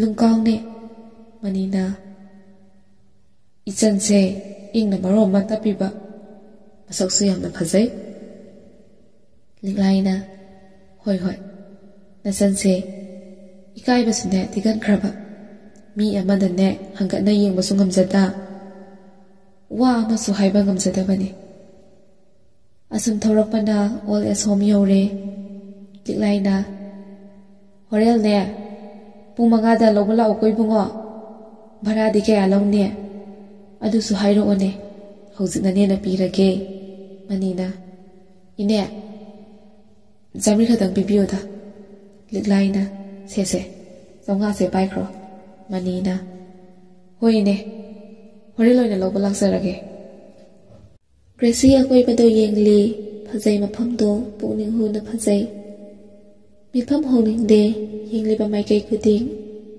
ꯅꯨꯡꯁꯤꯔꯛꯏ ꯃꯥꯒꯤ ꯃꯔꯝꯗꯝ ꯆꯤꯡꯂꯩꯄꯥꯛ ꯂꯨꯡꯀꯥꯎ ꯈꯨꯟꯕꯨ ꯆꯤꯡꯉꯥꯔꯦꯜ ꯆꯤꯡꯗꯒꯤ ꯆꯪꯁꯤꯜꯂꯒ ꯆꯤꯡꯗꯨꯒꯤ ꯅꯥꯄꯣꯝꯗꯒꯤ ꯂꯣꯏꯔꯣꯏ ꯁꯟꯇ꯭ꯔꯣꯛꯅ ꯈꯥꯔꯤꯕ ꯂꯧꯕꯨꯛ ꯂꯝꯍꯥꯡꯁꯤꯡꯗꯨꯒꯤ ꯑꯀꯣꯏꯕꯗ ꯁꯜꯂꯨ ꯁꯤꯟꯅ ꯃꯅꯤꯡ ꯇꯝꯅ ꯁꯖꯤꯛ ꯆꯥꯖꯔꯤ ꯅꯨꯡꯁꯤꯅ ꯌꯦꯡꯖꯔꯤ ꯒ꯭ꯔꯦꯁꯤꯅ ꯁꯟꯂꯨꯞꯁꯤꯡꯗꯨꯕꯨ ꯃꯥꯏꯀꯩ ꯑꯃꯗ ꯑꯃꯨꯛ ꯌꯦꯡꯂꯤ ꯎꯔꯛꯂꯤ ꯃꯍꯧꯁꯥꯒꯤ ꯃꯤꯐꯝ ꯍꯧꯅꯤꯡꯗ꯭ꯔꯕ ꯐꯖꯕꯒꯤ ꯃꯔꯛꯇ ꯈꯨꯠꯁꯦꯝꯒꯤ ꯐꯖꯕꯕꯨ ꯍꯥꯞꯀꯠꯇꯨꯅ ꯑꯃꯨꯛꯀ ꯃꯊꯣꯏ ꯀꯥꯍꯜꯂꯤꯕ ꯆꯤꯡꯉꯥꯔꯦꯜ ꯕꯥꯏꯑꯣꯗꯥꯏꯕꯔꯁꯤꯇꯤ ꯄꯥꯔꯛ ꯈꯨꯠꯁꯦꯝꯒ ꯃꯍꯧꯁꯥꯒ ꯑꯅꯤꯅ ꯑꯃꯠꯇ ꯑꯣꯏꯅ ꯄꯨꯟꯁꯤꯟꯅꯈꯤꯗꯨꯅ ꯀꯌꯥꯗ ꯐꯖꯍꯜꯂꯤꯕ ꯃꯐꯝꯁꯦ ꯂꯤꯛꯂꯥꯏꯒꯤ ꯂꯧꯐꯝꯅꯤ ꯃꯅꯦꯝ ꯃꯀꯨꯒꯅ ꯃꯥꯒꯤꯗꯃꯛ ꯊꯝꯕꯤꯔꯝꯕ ꯂꯤꯛꯂꯥꯏꯅ ꯑꯍꯟꯁꯤꯡ ꯑꯗꯨꯕꯨ ꯏꯀꯥꯏ ꯈꯨꯝꯅꯖꯕ ꯑꯣꯏꯅ ꯃꯀꯨꯅ ꯄꯥꯝꯖꯔꯝꯕ ꯅꯤꯡꯖꯔꯝꯕ ꯑꯗꯨ ꯊꯕꯛꯇ ꯑꯣꯟꯊꯣꯛꯆꯗꯨꯅ ꯍꯣꯝ ꯑꯁꯤ ꯁꯦꯝꯒꯠꯆꯈꯤꯕꯅꯤ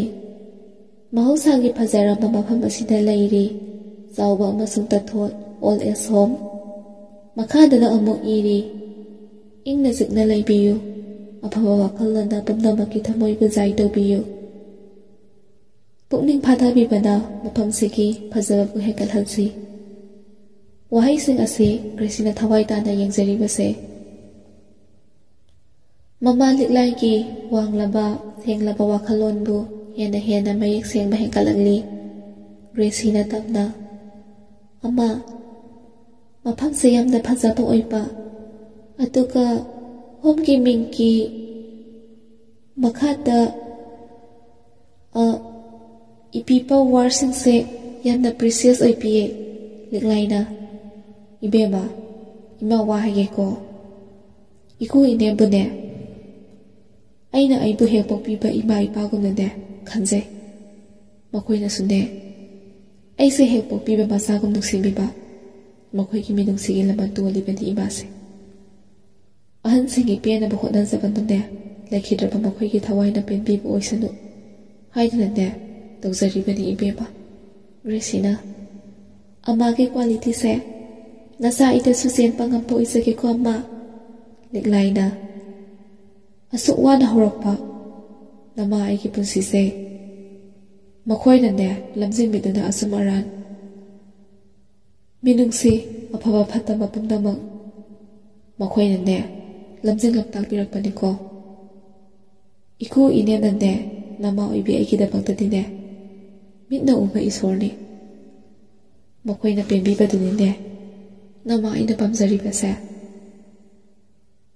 ꯃꯐꯝ ꯑꯗꯨꯕꯨ ꯀꯔꯤꯗ ꯁꯣꯏꯈꯤꯒꯗꯒꯦ ꯁꯦꯟꯅꯔꯤꯕ ꯊꯣꯏꯅꯨꯁꯨ ꯊꯣꯛꯂꯛꯇꯨꯅ ꯃꯈꯣꯏꯕꯨ ꯇꯔꯥꯝꯅ ꯑꯣꯛꯂꯔꯦ ꯊꯣꯏꯅꯨꯅ ꯍꯩꯃꯥ ꯏꯆꯦ ꯃꯌꯨ ꯕꯤꯔꯛꯂꯦꯗꯅ ꯂꯦꯡꯁꯤꯟꯕꯤꯔꯛꯑꯣ ꯂꯤꯛꯂꯥꯏꯅ ꯌꯧꯔꯛꯂꯦ ꯅꯍꯥꯟ hospitalise ꯇꯧꯔꯨꯔꯕ imadudi khara phagatpoina thoinuna hoi isema khara di phagale saga mapum phana sari dei sema ado masadi khara di dum soli liklaina inaunga ne makhoi bu seksina ne yengsin biduna khona bibagi ne ima sina nungai jari bani do inaw le jabagi ne nase su pungning lubjari bani thoinuna ise magi thawjalgi miyeng kha da ne nanaw na khudi mangam jari bani waraba nanaw gi mapoksu ne ise mana lamjeng lapta bi bani do nanaw ne ise magi ne laman sing mangam da doli bani ise mapune nanaw ne ikai na suyam na khumda se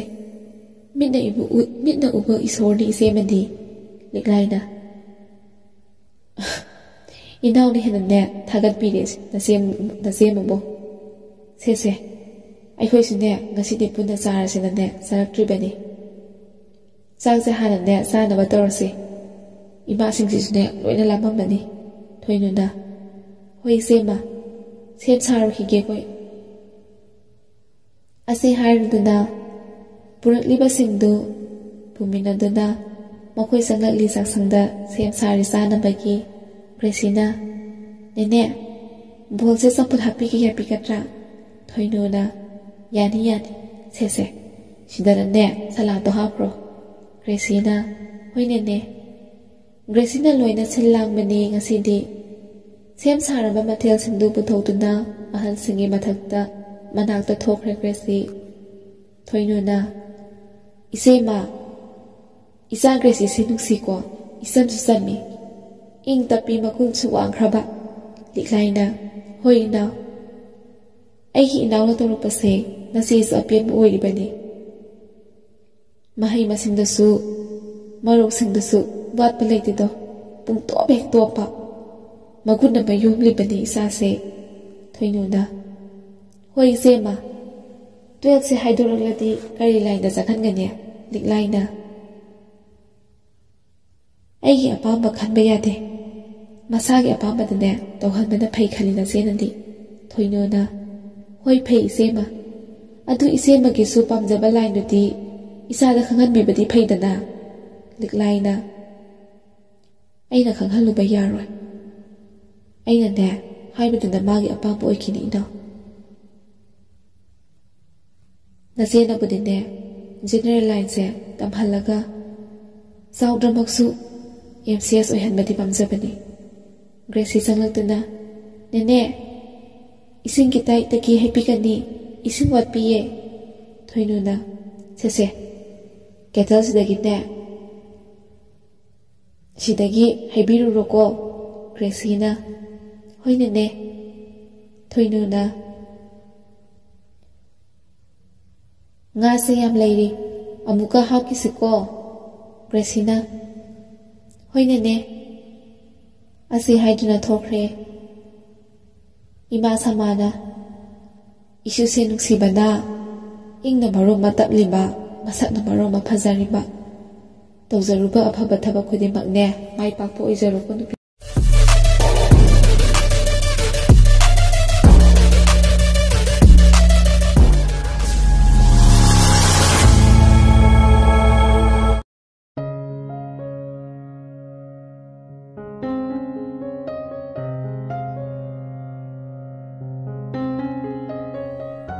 asumwari tawduna saba thakpa sulaisille leiriba ahan oiraba singduga wari sanare ahan singduna makhoi ki miyo misan mande minung sigi matawbu thagaladuna hairei isa singene thabak thawong miyo misan umna makse namawai bi ekhoi yamna pianbu oi isa isu singna phaw hanna yengbidraba ekhoi se mafam sidari kaya da nungaina leijariba nakhoi tawruba aphaba thabak khudimak ne lopa lolaita pakthok oyu ko liklaina ima singna thaga bibana heli nasa singna tawbudine khara khaktani matam pumadane miyoi bagi yaifana bada khanba ngamba pina biu ko ima singna samana madumak phangbo oyu ko isanu pia isu side nungsikre isagi makunmak Cielido, isuse, ningtina sena biyu ko. ꯑꯐꯕꯇꯁꯨ ꯑꯣꯏꯔꯛꯄ ꯑꯣꯏꯔꯁꯅꯨ ꯂꯥꯏꯅ ꯑꯩꯒꯤ ꯏꯆꯥꯅꯤ ꯂꯣꯟ ꯇꯤꯟꯅꯗꯦ ꯖꯥꯠꯁꯨ ꯇꯤꯟꯅꯗꯦ ꯁꯥꯒꯩ ꯅꯠꯇꯦ ꯃꯔꯤ ꯃꯇꯥꯁꯨ ꯅꯠꯇꯦ ꯑꯗꯨꯕꯨꯅꯦ ꯏꯃꯥ ꯏꯆꯥꯒꯤ ꯆꯦꯠꯂꯕ ꯃꯔꯤꯗꯤꯅꯦ ꯀꯅꯥꯅꯁꯨ ꯊꯥꯗꯠꯄꯗꯤ ꯉꯝꯂꯣꯏ ꯌꯥꯝ ꯅꯨꯡꯁꯤ ꯃꯃꯥ ꯑꯩꯅꯁꯨ ꯏꯆꯥꯕꯨ ꯇꯣꯝꯕꯤꯅ 이마기 이베마 이사기 와히세 그야다 먹을 레크라바 눅시 야나 눅시 마tam 풍바다네 나마나 사카이나다부 오이스노 이슈부수네 토이도 현독비 미곡 통비 하이바도 오이사사누고 나마나네 망골 비게고 아시 하이드나 그레시부 마고도 눅시나 난타비리 그레시디 마마기 와하이도 다루바다기 마뽕ning 이동 노제 Pirang masu ihoragli pokpadagi minungsi habado karino khangjaraktabi mabu mamalik laina poksaba masako minungsi na thanna bibire ngasidi tumin mapi ju daithoksari liklaina isa se marai bathina horakpini ngasidi ne isa gi wabagi matam loikrasanu loibasu loireda samana isu se Laibak phabi haibado oire isaga thengnarubadagi isu tombe namaga kainaga nuko mirai basu tawnuko namagi mangudni ne singthaduna sune loiba nairoi ko isu tombe Gracie tablapna apok mayam haipi pa asumpane aigi imaku aina mirai zaroye aigi amati minungsina yopine Aiki amata ngairapa isortine aiki amatane Kurumzari apo mayam puso Isomak ni aiki ipamtati Asi haiduna Gracie ahansing tubu kurumzari ahansing nuna Hima isu masa Namagine top topa magunane Hanurabi imang ikuna lama panglabi aikoise hingning halibanido Isu busune Namagi magun sembi taibang lakta athoibi oyuko asi haiduna Gracie punan thabiri ahansingduna Gracie na hoi oipangamba hona sake ko haina laiba kasai liklaina harise ima singsune nungai na pothabi horo nasa khoisune chasarukhige toina lakpa yabane adubune isagi exam khara silure Exam so haidoraklani adai kharadi pharanida komlaklani toina ne ima sigi manakta su laksarodabani ahan sinna nama aikhoigi dine awat apa leite ko isa thoinu na sune nama yengsing biriye adoi saruk ne isu do sembi yu ko liklaida hoi ima nasa khoi sasarukhige Gracie ahan mayam bakurumjana apok mayam nasu chapiru hike ko nungai na leipi hoko ko asum na makhoi tholak le mani na lobalak biduna mayum yaure somna thoiba wakal kharandi pothaba phangli haibabu Gracie gi likhundi phangba ko bhalaitri amusu khalli antiro samabu phatablambi chalunaba yobiram latrane Asam nami pai mapolakli asum khanjen mada mapukning su khoirang zai tapna soli kari gi dongbu thengna habiramano asum na lakna dawo iramade leta phang khangraba igi punsi se themjan biraro lao igi nakta waraba nangbu natragana taibang panse thadoklabo ai yamna wari dangi kalubada Nate yade aigi thawai oibi ma mangba yaroi magi haksang oiriba ai lengdana leini hosipo thawai yaudaba haksangna leiba ngamba hunade aina leiba ngamlibase masina takpade ma leiri hain takpane tanjaduna mama jamuna na kaurakpadu tai mikap thopagum tapna mamada yengli thoibado jamuna na isa thoiba Isa ko tumin na leiri dubo Nungai tene yam kahina sa kanjin kanu kay dorage Thoibana tapna Umima Jamunana Se Ima wa haige ko Isana ne Mangkrabi magi wakal kaungna bu hono ko Kanada bana ne Haksang mangna bu hona gano Huzik thiba yabasu thire Phangdre Aduna ne Isagi imo amane Nama aina thige khale do Isagi wakasu hayun imada Thoibana Ima Ase haiduna nungaitana tumina laikre Jamunana Hai Ngasi hayang makhaiba nate ko Khanko Isa sune Sina phani haiba do Matamdi khara kuina Matamdi yam kuina loganu ko Ase haiduna thabak loisilukige hairamuna changkhre Jamunadi Thoibadi wakalna pothafam su khangde Magi thawai oibina Magi thamoi bu themjinmi banatana Kadana su themjinmi bangamloi haibase Thoibana khanjai Ngairakli Ngai kini Ngai rilep li khongpham chena Wakal soithokta Ngai kini asum asum Noma nangna soidana imangda lep kini khana Laklaroi drane Lakini da Asumna thoibada wahang amu Wakum amu pizaduna Wakal samamnana leiri amuk maraksida Mamangi apambada Tasengna wari thoibada masidi Gracie ahan oiraba singi seba tawzari numit puding chatli makoygi manakta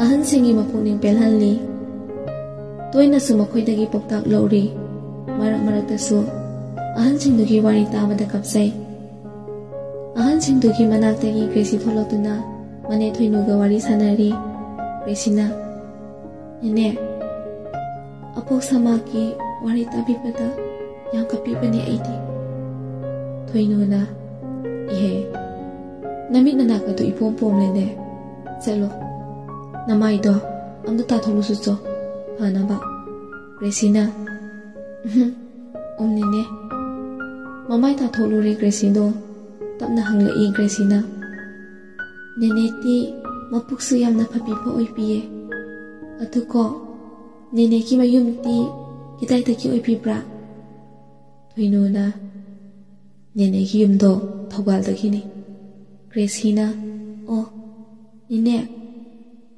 Atuko Nene kiti Kanasu laipi tabra nene Thoinuna Isabu nene ki wari khangningbra ne Gracie na Nene Thoinu magi punsi bu ningsinglu banda Mapi ira haurle Tapna Isa thoibia Aikoi miwai base Kariguma matamdane Apikwa wakal na mang thabani ko Aigine Loina lay Isil na loina lay Kana suwate Adubune Imana lay kidrawa matungda dine Kana amata lay tari Isa thoy Kana lay jadrabi mi dine Masin manapo Thawai wiruktabani ko Aigida makhan madane Aigi nungsibi imado Siba phauba ngamkidabane Masa taruk pokodane Baba yaudana Imana mi amamam oinabadi honakibani Adubune Ai tangni thabak phanghowdabase Fisalon sa tawdunane Hingnanaba honakibani Yamnamak waba punsi mahingdi oikide Mayamgine Laitarena lakpadane Nanena mateng pangbibane Isin inaw singi walakpadane Adum mensinbikibane Aina ne Makoydagi lawbadi singbi Makoyna ne lawbadi aina mateng tawbibane Wari sa yamna sangkre Adubu ne Aina home asida lakibado Adu tanglige koy sa thoibia Gracie na Nene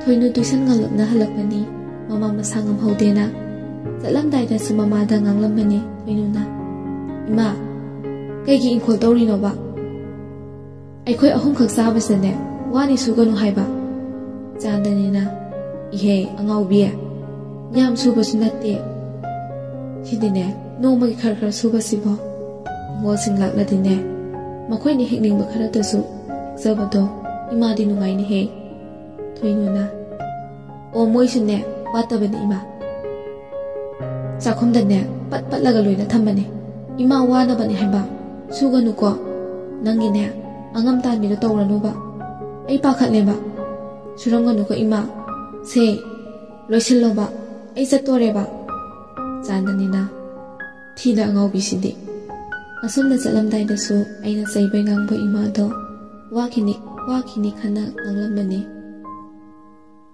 aina yum changki bada ima do hamang da taduna amamba marak tuda lairamle aina ne pakhat bana koksau bikaki aina ima hogalo ima kari tawrage se hogalo haibane haina di kumla e makhade tarakte ai yamna pakhat ki kapsu kapki aina pakhatuna aikoi kaka ki mammo atombi rati bu kokhi bani thoinona rati tambro ima sen ta thanga sila o aina kap ngang tauna ora paduda rati do thuna la e ratina ima bo se kai tawrage thoinona se phamung da hana amta thanga se aina halakpada taraga leiramni sumaina asumna aikwaini na ima bu phamung da thanga tuna irenjana tumhalle aduga chak thongba sakle loiraduna sak saminare aduga yumjaurom da tumba changatle angalaga ti chairau bani chairau ba khudingi ima ga aiga na sillang bani ima ngamdrabani na aina honare nungai drama le ima do yumjaurom da gi tapna ai inakta sa sangda la e imana isa se wari do ai sina he na silaktana thoinuna wadiye asomda dum leibe yadro toiraga aina sak purake tawraga sida laiba turadi kamai tawni ma imana turoida ai sine yenglaga tapna laklibani kai mathel tawrage thoinuna damsa dane ngado kiji mangale halure aduga irombaga samput amaga oina tawrage isam samjile imana phare ai dine natom da khona badulane thengladana pakhalurabani loire damsa da lagi ka thongna bahai rukhike adum phamuko sakanu ko imana hoine phamge ba asumna lagi thoram loiradana likai gi su yeluraba matung sak saminare numidang gi su ima gi khara thongbire ikoi di saning re na sadre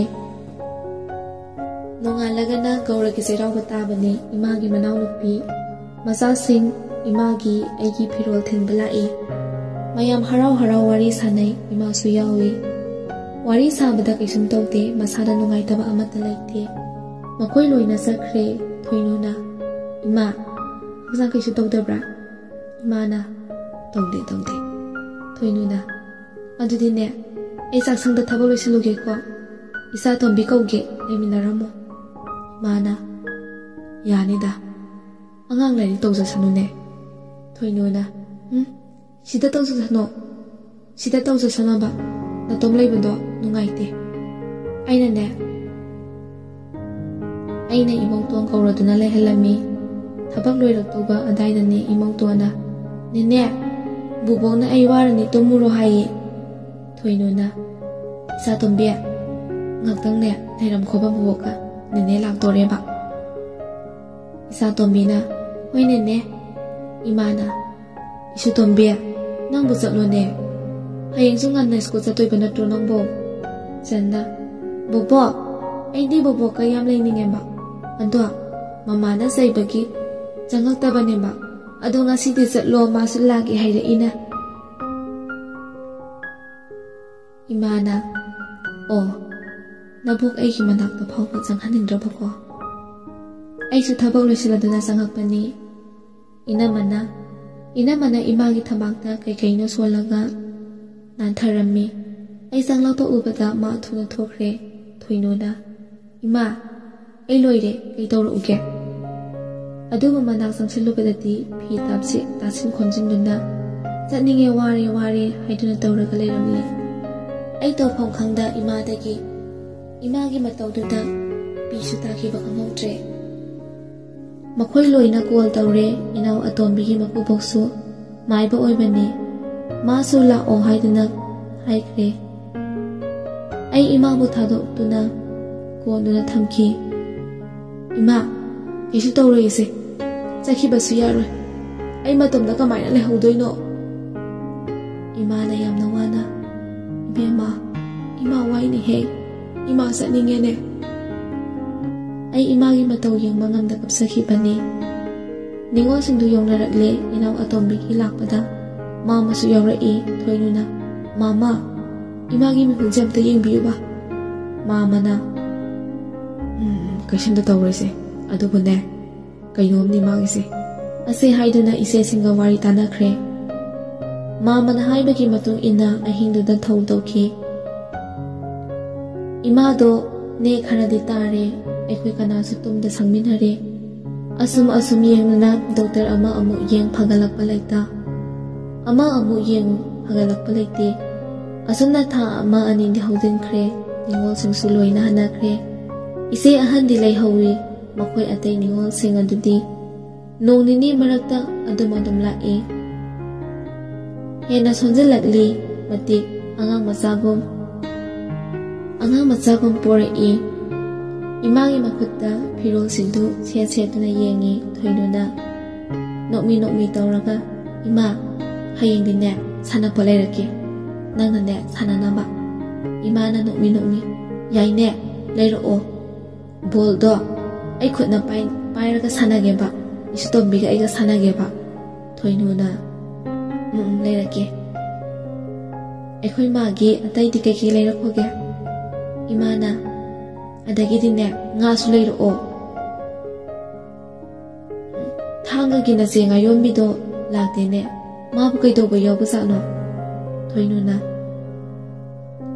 ꯍꯣꯏꯅꯦ, ꯀꯨꯏꯔꯦꯅꯦ ꯂꯥꯛꯇꯕ꯫ ꯏꯃꯥꯅ, ꯏꯆꯥꯗꯣ ꯋꯥꯖꯕꯅꯤꯅꯦ, ꯃꯃꯥ ꯑꯩ ꯅꯥꯏꯒꯥꯁꯦ ꯈꯪꯂꯝꯂꯔꯣꯏꯅꯦ ꯅꯣꯏꯕꯣ, ꯏꯃꯨꯡꯒꯤ ꯂꯩꯇ ꯂꯥꯏꯔ ꯍꯣꯠꯅꯕꯗ ꯅꯨꯡꯁꯤꯕꯅꯤꯗ꯫ ꯑꯁꯨꯝꯅ ꯆꯥꯛ ꯆꯥꯕꯁꯨ ꯌꯥꯔꯛꯇ꯭ꯔꯦ ꯏꯃꯥꯗꯣ꯫ ꯃꯥꯅ ꯆꯥꯅꯤꯡꯕ ꯈꯟꯗꯨꯅ ꯂꯩꯕꯤ ꯃꯌꯥꯝꯅꯁꯨ꯫ ꯑꯩꯅꯁꯨ ꯑꯍꯤꯡ ꯆꯨꯞꯄ ꯈꯤꯇꯪ ꯏꯟꯕꯤꯗꯨꯅ ꯏꯁꯤꯡ ꯑꯃꯨꯛ ꯏꯟ, ꯇꯞꯅ ꯍꯣꯠꯅꯗꯨꯅ ꯈꯔꯗꯤ ꯆꯥꯏ, ꯑꯗꯨꯕꯨ ꯃꯄꯨꯡ ꯐꯥꯕꯗꯤ ꯆꯥꯗ꯭ꯔꯦ꯫ ꯒ꯭ꯔꯦꯁꯤꯅ, ꯎꯁ, ꯅꯤꯅꯦꯁꯨ ꯋꯥꯄꯤꯄ, ꯑꯄꯣꯛꯇꯨꯁꯨ ꯋꯥꯄꯤꯔꯝꯒꯅꯤꯀꯣ? ꯊꯣꯏꯅꯨꯅ, ꯅꯦꯅꯦꯗꯤ ꯋꯥꯗꯤꯌꯦ, ꯏꯃꯥꯇꯕꯨ ꯍꯤꯡꯂꯗꯤ ꯈꯟꯅꯅꯦ ꯀꯟꯅ ꯍꯣꯠꯅꯕꯅꯦ, ꯗꯣꯛꯇꯔꯒꯤ ꯍꯤꯗꯥꯛ ꯆꯥꯔꯁꯨꯅꯦ ꯐꯒꯠꯂꯛꯄꯗꯤ ꯂꯩꯇꯦ꯫ ꯒ꯭ꯔꯦꯁꯤꯅ, ꯃꯈꯥꯁꯨ ꯂꯤꯄꯤꯈꯣ ꯅꯦꯅꯦ꯫ ꯊꯣꯏꯅꯨꯅ, ꯋꯥꯗ꯭ꯔꯣ ꯅꯦꯅꯦꯒꯤ ꯋꯥꯔꯤ ꯇꯥꯕꯁꯤꯕꯣ? ꯒ꯭ꯔꯦꯁꯤꯅ, ꯋꯥꯗꯦꯗ ꯅꯦꯅꯦ, ꯀꯞꯄꯤꯅꯤꯡꯕ ꯑꯣꯏꯌꯦ꯫ ꯅꯣꯡꯃ ꯑꯍꯤꯡ ꯅꯣꯡꯌꯥꯏꯗꯅꯤ ꯏꯃꯥꯅ, ꯏꯕꯦꯝꯃ, ꯏꯃꯥ ꯃꯄꯥꯟ ꯊꯣꯛꯀꯦꯅꯦ꯫ ꯊꯣꯏꯅꯨꯅ, ꯍꯣꯏ, ꯑꯩ ꯄꯦꯂꯥ ꯑꯣꯏꯅ ꯄꯨꯁꯤꯜꯂꯛꯀꯦ꯫ ꯄꯦꯂꯥ ꯄꯨꯁꯤꯟꯗꯨꯅ ꯏꯃꯥꯕꯨ ꯉꯥꯛꯄꯤꯗꯨꯅ ꯃꯄꯥꯟ ꯊꯣꯛꯍꯟꯗ ꯍꯣꯠꯅꯕꯗ ꯁꯣꯜꯂꯕꯤ ꯏꯃꯥꯗꯣ ꯑꯩꯒ ꯄꯨꯟꯅ ꯂꯩꯀꯪꯗ ꯏꯔꯣꯏꯃꯤꯟꯅꯈꯤ꯫ ꯅꯨꯃꯤꯠꯇꯣ ꯏꯃꯥ ꯌꯥꯝꯅ ꯋꯥꯈꯤ, ꯀꯞꯈꯤ꯫ ꯑꯩꯅ ꯆꯦꯠ ꯏꯃꯥꯕꯨ ꯇꯨꯈꯤꯗꯅꯕ ꯍꯣꯠꯅꯗꯨꯅ ꯇꯨꯈꯤꯗ꯭ꯔꯦ꯫ ꯏꯃꯥꯅ ꯀꯞꯅ ꯃꯣꯏꯅ ꯑꯩꯕꯨ ꯁꯦꯕꯥ ꯇꯧꯕꯤꯅꯤ ꯂꯥꯛꯂꯒ ꯅꯨꯡꯉꯥꯏꯅ ꯇꯨꯝꯃꯒ ꯂꯩꯊꯣꯛꯄ, ꯏꯆꯥꯕꯨꯅ ꯑꯃꯨꯛꯇꯪ ꯋꯥꯍꯟꯕ, ꯃꯈꯣꯏꯅꯁꯨꯅꯦ ꯊꯤꯅ ꯏꯆꯥꯕꯨ ꯉꯥꯡꯕꯤꯕ, ꯆꯠꯈ꯭ꯔꯣ ꯍꯥꯏꯌꯨ, ꯅꯪ ꯋꯥꯅꯕꯅꯤ, ꯃꯈꯣꯏ ꯂꯩꯔꯒꯅꯦ ꯏꯃꯥꯅ ꯊꯋꯥꯏ ꯁꯣꯛꯅ ꯍꯥꯏꯔꯛꯄꯗꯣ ꯇꯥꯕꯗ ꯑꯩꯅ ꯊꯦꯝꯖꯤꯟꯕꯤꯈꯤ꯫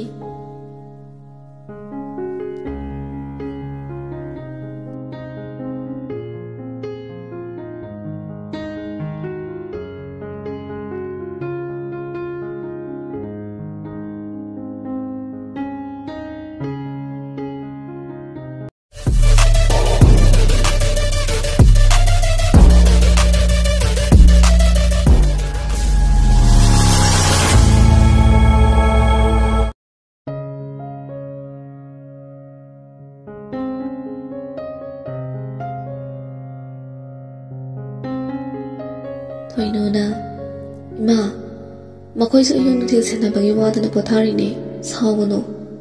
Imana hai nutil su isana senaine aisu loina uine makoidine aingonda asapo su kitang pisaye moina loina sathoki moidine mama aibu nusibidabane ahing su pawari ba isabu su moina saibiba ima su nugaide ni bema poinuna ima warese thaksilo adudugane wa bakar handoklagane amuk asapo inbige lekang de iroi base yamna wai ko imana yamna wai lekang de ne ima isa iroi mina base yamna wai ado ngasi dine halwa sage da phampa da base tumu yade hekta lame ba thoinona hoini ilakene asumna bol masal manda hatuna inbira ba matung ima do tum thakre ngai haktani tumliba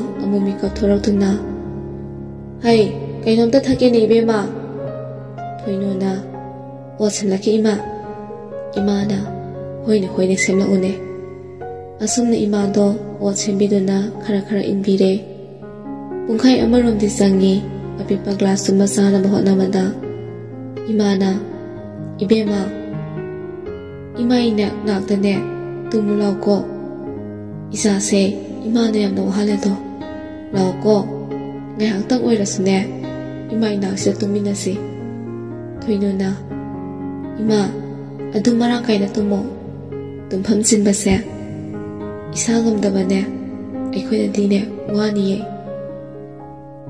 imana hai waroine hinangbo law ko ima isa sune tuminandaba kuire ai manakta ti tumningbani adubu masawai sangna tumjabana nungaini khanana yarni haiduna nakana thariba phakma thatuda phamthare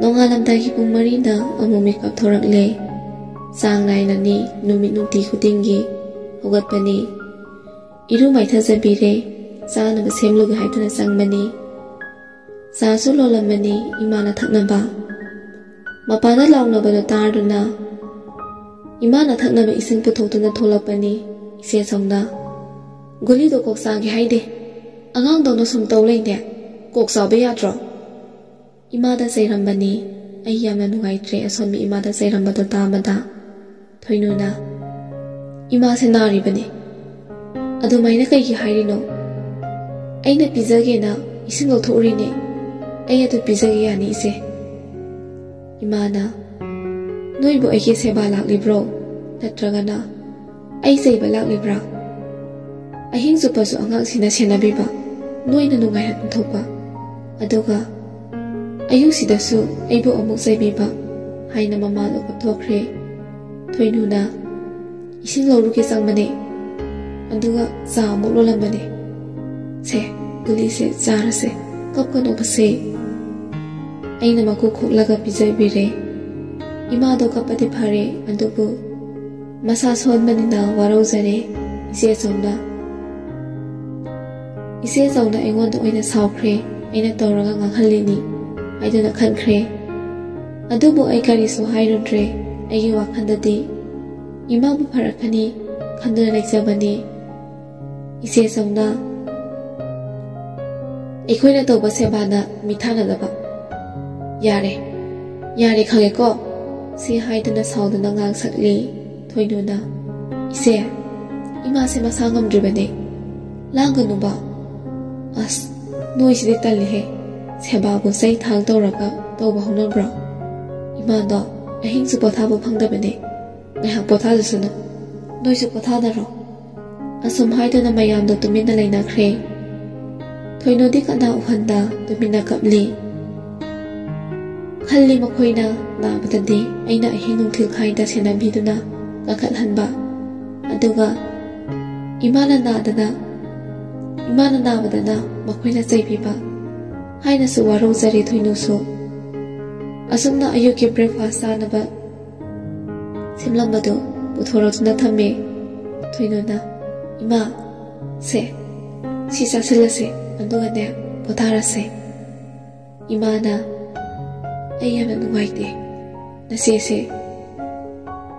ꯍꯧꯖꯤꯛꯇꯤꯅꯦ ꯏꯃꯥ ꯀꯩꯝꯇ ꯆꯥꯅꯤꯡꯗꯦ ꯊꯣꯏꯅꯨꯅ ꯁꯦ ꯆꯥꯁꯤꯜꯂꯣ ꯃꯈꯣꯏꯗꯤꯅꯦ ꯉꯥꯏꯔꯤꯕꯅꯦ ꯁꯥꯎꯔꯅꯣꯕ ꯅꯨꯃꯤꯠꯇꯣ ꯏꯃꯥ ꯌꯥꯝꯅ ꯋꯥꯔꯧꯈꯤ ꯃꯄꯨꯛꯅꯤꯡꯁꯨ ꯅꯨꯡꯁꯤꯅ ꯀꯞꯈꯤ ꯑꯍꯟ ꯑꯣꯏꯁꯤꯜꯂꯛꯄꯁꯦ ꯑꯉꯥꯡꯒꯨꯝꯕꯅꯤ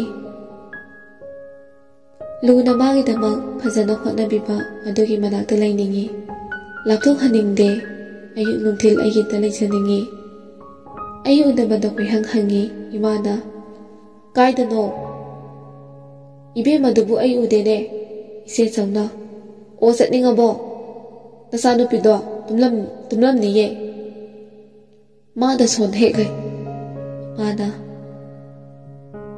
ꯅꯨꯡꯁꯤꯅꯦ ꯏꯆꯥꯗꯤ ꯁꯣꯟꯗꯣꯏꯅꯤ ꯏꯕꯦꯝꯃ ꯏꯃꯥ ꯂꯥꯛꯀꯦ ꯂꯥꯛꯑꯣ ꯊꯣꯏꯅꯨꯅ ꯏꯃꯥ ꯃꯣꯏꯒ ꯑꯗꯨꯝ ꯂꯩꯌꯨ ꯌꯥꯗ꯭ꯔꯣ ꯀꯩꯗꯧꯔꯒꯦ ꯏꯃꯥꯒꯤꯗꯣ ꯅꯤꯡꯉꯥꯏꯅꯤ ꯈꯪꯉꯦ ꯏꯃꯥꯅ ꯑꯩ ꯂꯥꯛꯀꯦ ꯍꯥꯏꯕꯅꯦ ꯐꯝꯁꯦ ꯁꯤꯠꯂꯒ ꯂꯥꯛꯏ ꯏꯃꯥꯗꯣ ꯊꯣꯏꯅꯨꯅ ꯅꯣꯛꯂꯗꯨꯅ ꯑꯣ ꯅꯨꯡꯁꯤꯌꯦ ꯂꯥꯛꯑꯦꯁꯦ ꯄꯥꯝꯕꯤꯌꯨꯔ ꯄꯣꯕꯤꯌꯨꯔ ꯏꯃꯥꯅ ꯅꯣꯛꯃꯤ ꯍꯥꯏꯔꯛꯄꯅꯤ ꯊꯤꯅ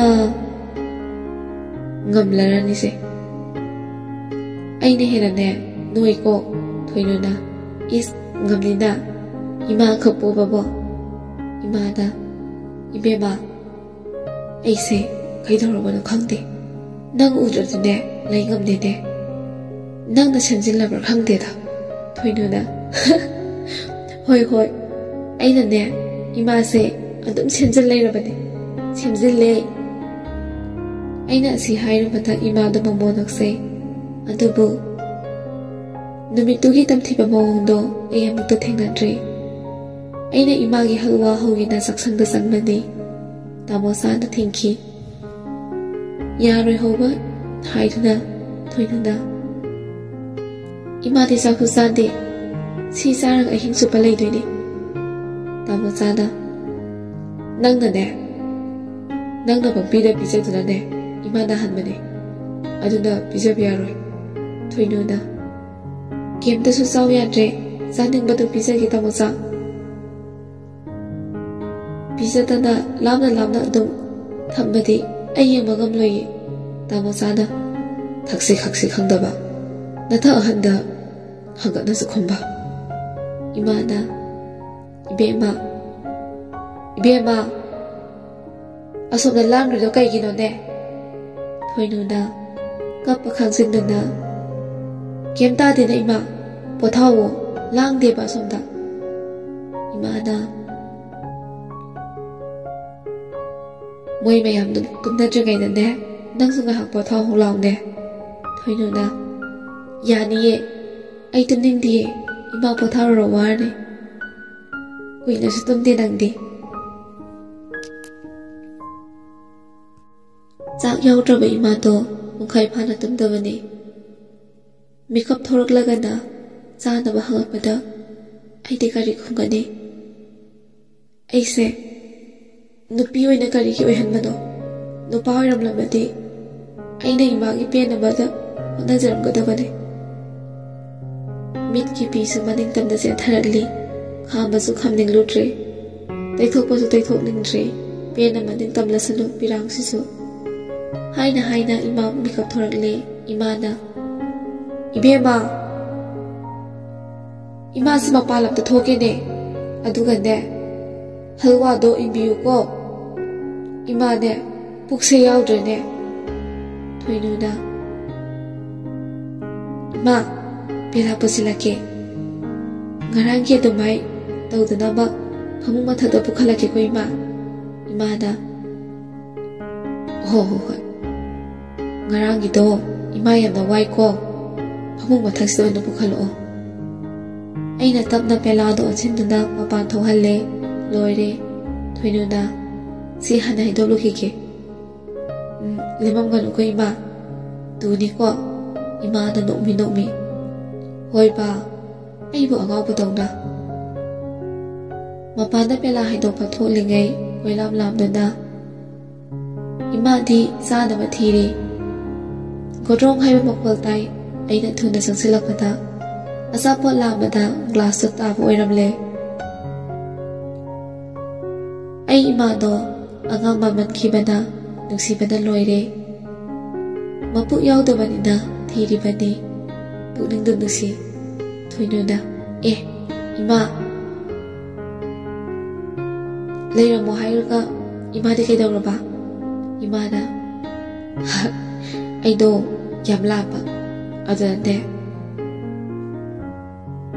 nang ngai ngamdribani ne thoinuna aikhoi mase angang othoeba ko imana halwa do holai nge mathau tu masa thoke imana do hairakpada ai thamoi se kai ki kapning basu poklagle kapning bado phatharaduna tapna ima ngasidi ot oina siglake imana namu ngase halwa horni sakidai de thoinuna ima susi do leiramdre ai nga sai su yeng khongdre adugi ne imana hoi ima de ne halwa na pamjabani ne noi ot haibra adu imadi kya haina de ne aina sangomda ot biduna khaji ibiduna pung amarom sangna tamna bijare amuk pothan khre asumna ahing tu suloi khre ayuk ki thabak suloi sinduna ima su pothari toli nupi oi bise aina nupi oi rurabadina chaning basu laina pizza bangamdaba pumna makso aina puthok saba nupi oi rubase kaya na toli bano asum khanda ayamna khapki andubo ima no ngai khiroi khanda ai ima da budi uhan khidre chang loi re haidana sana bagi langnari imana ibema ima cha ilo lawne thoinona umin bige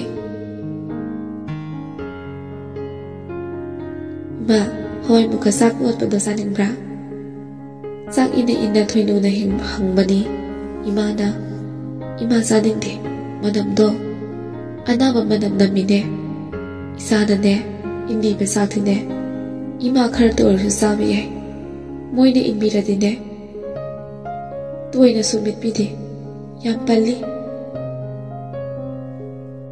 sak saram dai ne nang sa thokhinu ko isana adum inbi ko thoina na adum inbi doine ai ki isana bi nusi bi se imana ado nang su sawo isa se nayang yam khakle sawa thakpane men da da bagi imaga sa se ya mena thoino da hoi ima hana sa khi se ima loi baga ai sa doine ba nuksi bi haiduna nuksili ima da moi da sunde nang sak sa lusin bana ude se ima da bu ilo nongo da bu isilo ba thoino da kapning ba do khangjela dunda ima da uda bagi ne ai adum saina ima di sama loiraga pathakrani aduna uda bane ba asumna sak in balor dunda aikhoi amu sa na ba kosilakle ina mana ibema lao saksa tholase thoino da ina ma ai nga hale raga sarage ai hojiti sading driba ai khadang se sai bi yadre ai khadang se sai bi yadre hai basu phanganin de asum tawna ai 10 days mahi khara thakuna lenki asuk wa prapunsi se punsi mathel kausira nungai haina badai ne miyoi po Brahman magna puksaning liba miyoi po ai ki pusi sigum oiradi kanana sumapo si pukning loi ko nongdang manangna nasagi laibak ta kari butambiri ka ba Imagi ORS loire tapuge satbani. Cartoon oina lehanbani dukan phami inama amada. Imabusu luna tawjabani inamado. Inamana. Kaino nang khadangna paiduna. Thoinuna. Thingaduna thamlamba mitki pindo atat akham laita taraktuna. Inama haiduna kapthorakle. Warisu tamthokle. Isa se yangboi khalli. Dukan inamana. Se. Kapkano. Makhoi gisne matam lakhini. Sakhu saba yaramaroine. Thoinuna. Mahi oina thakline. Dukan ni inamana. Semlu sira ine tharoda. Thoinuna. Yade inama. Imado. Ei thadokpa kamdabane. ORS loibagine lakline. Ngaihak tumlingaiduda. Inamana. Sa thakose. Thoinuna. Thakloragi inama. Inamana. Sese. Kwa ma sesimane umsilohe. Kwa do umsile. Aina maru sautak tawbasu saiba yabra yengis. Haiduna sairo banda. Khadangi hangdo. Ruduk yong tathokre. Thoinuna. Inama. Yengo base. Yengo. Khadang si phakre. Inamana. Kamaira no. Asuk thuna. Thoinuna. Kwa maru saiba yabra yengmada. Hangdo. Mapasana takre ni inama. Wai sange. Inamana. O phare phare. Se. Ware se. Horil kine. Bithaknaba pukro. Hayeng ne lehela age. Thoinuna. Hoi nama. Asumna thoinudo halakle mayumda. Inamana sang inmiramli imado. Ay ubada peri peri ay buyengli. Nungsi matawdo yana nungsi. Mama na masa ubada. Laiba ngamzada. Tawma matawni. Angang walaba ni ima se. Yamna nungsi male. Ima nungsi. Inamana. Ibema. Ima se. Saksaw yade. Nangamte ilulao. Thoinuna. Hoi nama. Ay ORS loy krena ne. Tana chatlubane. Horel thaknaba anindi laurakle. Asi haiduna khudhamdoli sapon oiduna. Loire imagi manakta changakle. Imana. Nang chathokano. Aina moina inbase chaba yadeba. Hekta palleba. Thoinuna. Hoi. ORS to. Loi kre. Horel gilek tre nane. Tapna chatlubane. Asi haiduna imabu themjinbiri.